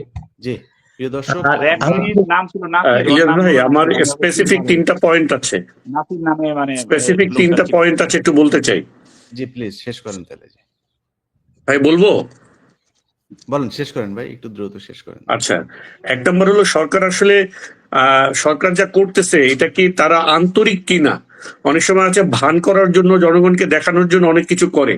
তো এটা সরকার যদি আন্তরিক হয় তাহলে সেটা অ্যাকচুয়ালি কাজের মাধ্যমে প্রমাণ করতে হবে যে রিয়েলি তারা আন্তরিক এই প্রবলেম গুলো সলভ করার জন্য, নাকি তারা জনগণকে একটা বুঝ দিয়ে হিরো সাজতে চাচ্ছে। At the same time Awami লীগের যে হেজিমনি, আওয়ামী লীগের যে প্রসেস, সেটাকে ঠিকই বজায় রাখতেছে কিনা, এই জিনিসটা আমাদেরকে ভালো করে বুঝতে হবে। তো এখানে 3টা পয়েন্ট আমি মেনশন করতে চাই। 1 নম্বর, সরকার যদি আন্তরিক হয় যে সত্যি আওয়ামী লীগ এই ধরনের জুলুম নির্যাতন করছে, অন্যায়ভাবে মিথ্যা মামলা দিয়ে মানুষকে এরকম করছে, তাহলে এই সময়ে এই সন্ত্রাস দমন আইন সহ যে সকল আইনে প্রচুর পরিমাণে মিথ্যা মামলা মানুষকে দেওয়া হয়েছে, সরকার স্টেট ওয়ে এই মামলাগুলোকে এক্সপেডাইট করে দিতে পারে, বাতিল করে দিতে পারে, যে মামলাগুলো ভয়েড অ্যান্ড নালিফাইড। কারণ এই মামলাগুলো যে এই জন্য দেওয়া হয়েছে এটা হাজারবার অলরেডি প্রমাণিত যে এগুলো সব মিথ্যা মামলা, সাজানো নাটক, বানোয়াট মামলা। তাহলে সরকার যদি আন্তরিক হয়, সরকার তার এক্সিকিউটিভ সিদ্ধান্তে, রাজনৈতিক সিদ্ধান্তে বা রাষ্ট্রীয় সিদ্ধান্তের মাধ্যমে এই মামলাগুলোকে কেন তারা এক্সপার্টাইট করে না, এটা বাদ দেয় না কেন? নাম্বার 1। ঠিক। নাম্বার 2, গুম সেল যে করা হয়েছে, আপনার গুম কমিশন কি করতে পারে? গুম কমিশন কিন্তু আপনার এই মামলাগুলোকে, এখানে অনেক মানুষকে আপনার জানের ভয় দেখায়া, টর্চারের ভয় দেখায়া, তারপরে আপনার ওই যে এই ম্যাজিস্ট্রেট গুলো আরেক গাদ্দার। এরা পর্যন্ত মানুষের কাছ থেকে আপনার 164 নেওয়ার ক্ষেত্রে বাধ্য করছে মানুষকে। এমনকি বলছে তুমি 164 দাও, তাহলে তোমার মামলা খালাস হয়ে যাবে, তুমি মুক্তি পেয়ে যাবা। অনেক সাধারণ মানুষ যারা আসলে বোঝেই না হোয়াট 164 ইজ, দেখা যায় যে সে তাদের কথা মতন 164 দিছে। এই 164 এর কারণে তার হয়তো ফাঁসি হয়ে গেছে, তার হয়তো যাবজ্জীবন হয়ে গেছে, কিন্তু বাস্তবে পুরো জিনিসটা ভুয়া। সো গুম কমিশন যেটা করতে পারে, এই মামলাগুলোকে রিইনভেস্টিগেট করার জন্য আপনার জুডিশিয়ারে পাঠাতে পারে, যে এই যাদেরকে 164 নেওয়া হয়েছে তারা আবার তাদের 164 রিভোক করতে পারবে, এবং তারা এখন স্বাধীনভাবে বলুক আসলে ব্যাপারটা কি ঘটেছিল। এটা যদি সরকার করে তাহলে আমরা বুঝতে পারবো যে তাদের আপনার ছিল, আপনার কি বলে, যে আন্তরিক ছিল। এই 3টা পথ, আইদার মামলাগুলোকে খালাস করে দেওয়া, 2 মামলাগুলোকে রিইনভেস্টিগেট করা, 3 গুম কমিশন থেকে এই মামলাগুলোকে জুডিশিয়ারিতে আপনার আবার ইনকোয়ারি পাঠানো, যে নতুন করে তদন্ত করে দেখা হোক। এই যে কোনো পদ্ধতিতে যদি সরকার যায় তাহলে প্রমাণ হবে যে সরকার আসলে আন্তরিক এই মিথ্যা মামলাগুলোর ব্যাপারে, এই মাজলুম মানুষগুলোর ব্যাপারে। আর যদি সেটা না করে, কেবল নাটক করে, তাহলে বুঝতে হবে যে তারা আসলে হাসিনার ওই জিনিসই বজায় রাখতে চাচ্ছে, জনগণকে শান্ত করার জন্য কেবল একটু নাটক করতেছে। So this is my message through you to the government. আমি আসলে চাই যে আমাদের দেশে যত আলেম ওলামা, যত মাজলুম ব্যক্তি এখন পর্যন্ত ভিতরে আছে, তাদেরকে দ্রুত মুক্তির ব্যবস্থা করতে হবে। এই জন্য কি কোনো প্ল্যাটফর্ম কাজ করছে? এখন পর্যন্ত দেখছি না। আপনি এর আগে ভিডিওতে আপনি বলছেন যে আলেমরা কেন, যারা বের হয়েছে তারা বের হয়ে নিজেরা এখন ওয়াজ নসিহত নিয়ে মানে ব্যস্ত হয়ে গেছে, অথচ হাজার হাজার মানুষ এখনো ভিতরে আছে। আর দেখা যাচ্ছে একই মামলায় আবার অন্য অন্য ব্যক্তি ছাড়া পাচ্ছে। যেমন বাবুর সাহেব, আমাদের সাবেক স্বরাষ্ট্র প্রতিমন্ত্রী, উনি যে ছাড়া পেয়েছে 17 বছর ওনার ফাঁসি রায় ছিল, উনি ছাড়া পেয়ে গেছে, তাহলে আরো অন্য অন্য আলেমদেরকে কেন ছাড়া হচ্ছে? এটা তো একটা বৈষম্য। যারা উপদেষ্টা তারা এটা কি, তাহলে কিসের বৈষম্য নিরসন তারা করছে? মামুন ভাই ধন্যবাদ। আমরা শেষ করি। প্রিয় দর্শক, আপনারা এতক্ষণ যে যারা দেখলেন, আমি সারা দেশের আলেম সমাজ, সাধারণ মানুষ, শুধু আলেম সমাজই তো না, আসলে শেখ হাসিনার সরকারের কাছে শত্রু ছিল যারা নামাজ পড়ে, রোজা রাখে, ওই যে টাকনুর উপরে কাপড় পরে, এলাকায় ওদের এই গোয়েন্দারা, ওদের কাজই ছিল টাকনুর উপরে কাপড় পরা, জামাতে নামাজ পড়তে যাওয়া, তারপরে মেয়ে মানুষের দিকে না তাকানো, মাথা নিচু করে থাকা, বাড়ির ওই যে ওয়াইফকে আপনার বাড়ির ভেতরেও পর্দা করায় কিনা, এইসব জিনিসগুলো দেখিয়েই এই বৈশিষ্ট্যগুলো যাদের মধ্যে থাকতো, ওরা মনে করতো এরাই হচ্ছে আওয়ামী বিরোধী। এরা ওদের জন্য শত্রু। এইভাবেই তারা জাজ করতো এবং এইভাবেই তাদের বিরুদ্ধে এই অ্যাকশনগুলো। তো এইভাবে আমরা হয়তো কয়েকজনের বক্তব্য শুনলাম, সারা বাংলাদেশে কত হাজার লক্ষ মানুষকে এইভাবে গুম করা হয়েছে, খুন করা হয়েছে আমরা জানি না। এখন সরকারের কাছে যেই কথাটা আহমেদ রফিক ভাই, মামুনুর রশিদ এবং মুফতি শফিকুল ইসলাম ভাই বলছিলেন যে আমাদের সরকার আসলে কি চায়। যেমন আমি কয়েকটা মামলার কথা বলি, উদীচী, তারপরে এই যে ছায়ানট টায়ানট, এই যে এদের মামলাগুলো, 21শে আগস্টের গ্রেনেড হামলা মামলা থেকে শুরু করে বিশাল বিশাল মামলা। এই মামলার কথা শুনলে এখনো পর্যন্ত কোর্টের কিছু কিছু জাজ আছে, তারা এই মামলার কথা শুনলে তারা জামিন দিতে চায় না। আমি আমার লাইভে বলেছি যে মার্চের 10 তারিখ পর্যন্ত সময় দেওয়া হয়েছে। এই সময়ের ভেতরে সব মামলা থেকে এদেরকে বের করতে হবে। শেখ হাসিনা যে নাটক সাজাতো জঙ্গির নামে, যে বাংলাদেশে কোনো কিছু নাই, সেটা গত 6 মাসে প্রমাণ হয়েছে। কারণ এই 6 মাসে দেশে কোনো জঙ্গি নাটকও নাই, হামলাও নাই, কোনো কিছুই নাই। এই দেশের মানুষ ইসলাম প্রিয়, কিন্তু এই দেশের মানুষ ইসলামকে ব্যবহার করে কোনো সন্ত্রাস, কোনো ধরনের খারাপ কাজ, যেটা ইসলাম নিষিদ্ধ, এই ধরনের কোনো কাজ, আইন বহির্ভূত কোনো কাজ এই দেশের আলেম সমাজ করে না। অতএব তাদেরকে ছাড়তে হবে অতি সত্বর। 10 তারিখের মধ্যে যদি এই সব মামলার ব্যাপারগুলো না করা হয়, তাহলে সরকারকে বেকায়দায় ফেলার জন্য আলেম সমাজকে নিয়ে যা যা করা প্রয়োজন সেটা করা হবে। অনেক মানুষ আছেন, আপনারা জানেন না যে আপনাদের কি করা উচিত। জনাব হারুন ইজহার, ওনার সাথে আপনারা কথা বলতে পারেন। উনি আপনাদের এই মামলা, এই বিষয়গুলো নিয়ে কাজ করছেন। উনি নিজের ব্যক্তিগত খরচে, ব্যক্তিগত টাকা পয়সা দিয়ে এগুলো করছেন। আমরা চিন্তা করছি যে ওনাকে আর্থিকভাবে কিছুটা আমরা সহায়তা করতে পারি কিনা, পাশে থাকতে পারি কিনা। ওনাকে সহায়তার বিষয় না, উনি আমাদেরকে অনেক সহায়তা করছেন। অতএব আমরা ওনার পাশে থাকতে পারি কিনা সেটা আমরা দেখি। আপনারা থানায় গিয়ে মামলা করুন। যাদের বিরুদ্ধে যদি অফিসারকে চিনেন, পুলিশের কোন কোন কর্মকর্তারা আপনাদেরকে নির্যাতন করেছিল, তুলে নিয়ে গিয়েছিল, যদি চিনে থাকেন তাদের বিরুদ্ধে মামলা করুন। এইভাবে চালাতে থাকুন। তো আমি সরকারকে একটা কথাই বলতে চাই যে অনেক হয়েছে।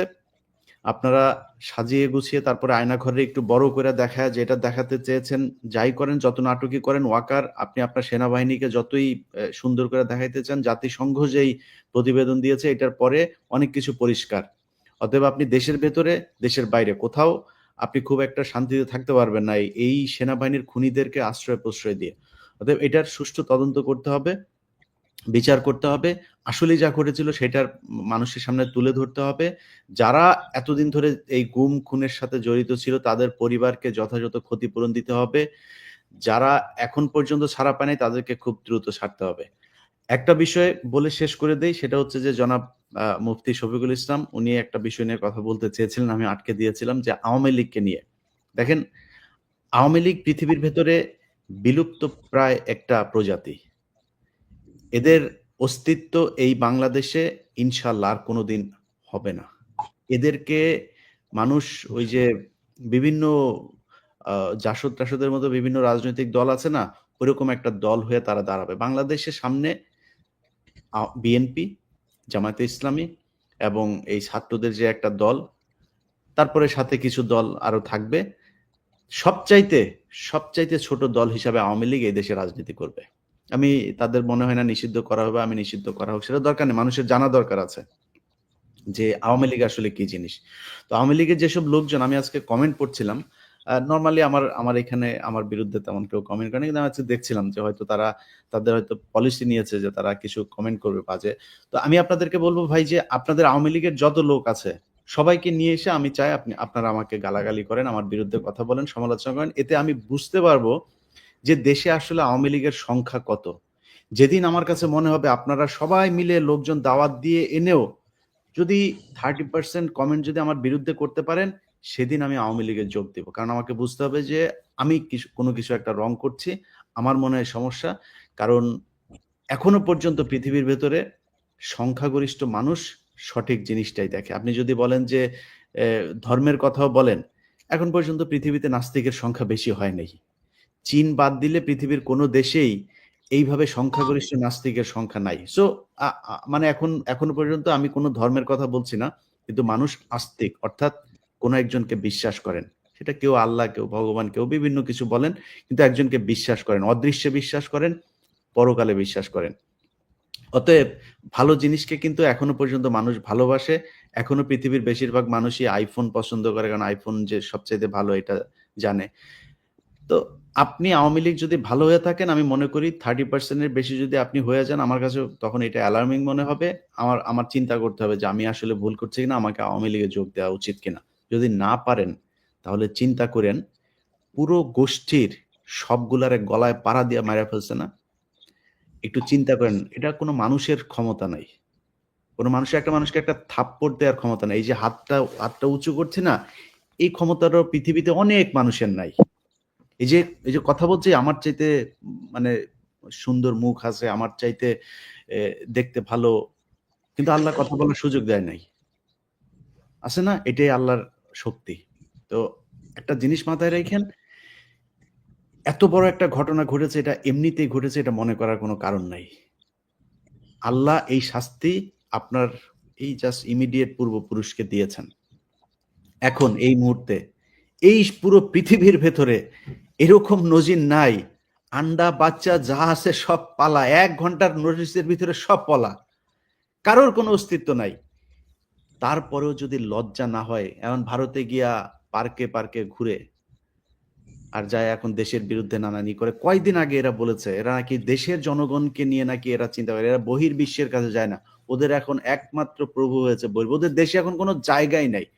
যত বেশি কথা বলবি, যত বেশি শয়তানি করবি, তোদের ব্যাপারে এই দেশের মানুষ তত বেশি কঠোর হবে। আস্তে আস্তে আওয়ামী লীগকেও নিষিদ্ধ করা হবে, অঙ্গ সংগঠন, এই নাম নিবি, নাম নিলে গণধোলাই। রাস্তাঘাটে দেখছিস না, মনে হচ্ছে যেন করোনা আবার বাংলাদেশে ফিরে আসছে। মাস্ক লাগায়া তারপরে স্লোগান দেয়, জন্মদিন পালন করে ঘরের ভেতরে ঢুকে জয় বাংলা, জয়, জোরে বলতে পারে না জয় বাংলা, এটাও ঘরের ভেতরে আস্তে আস্তে জয় বাংলা বলা লাগে, আরো ঢুকানো হবে। এখনো সময় আছে। নিজের বিবেক, মানুষ হিসাবে আল্লাহ যেই আশরাফুল মাখলুকাত হিসাবে তৈরি করেছে, ওইটা হিসাবে চিন্তা কর যে আসলে মানুষ হিসাবে কি দরকার করার, সেটা কর।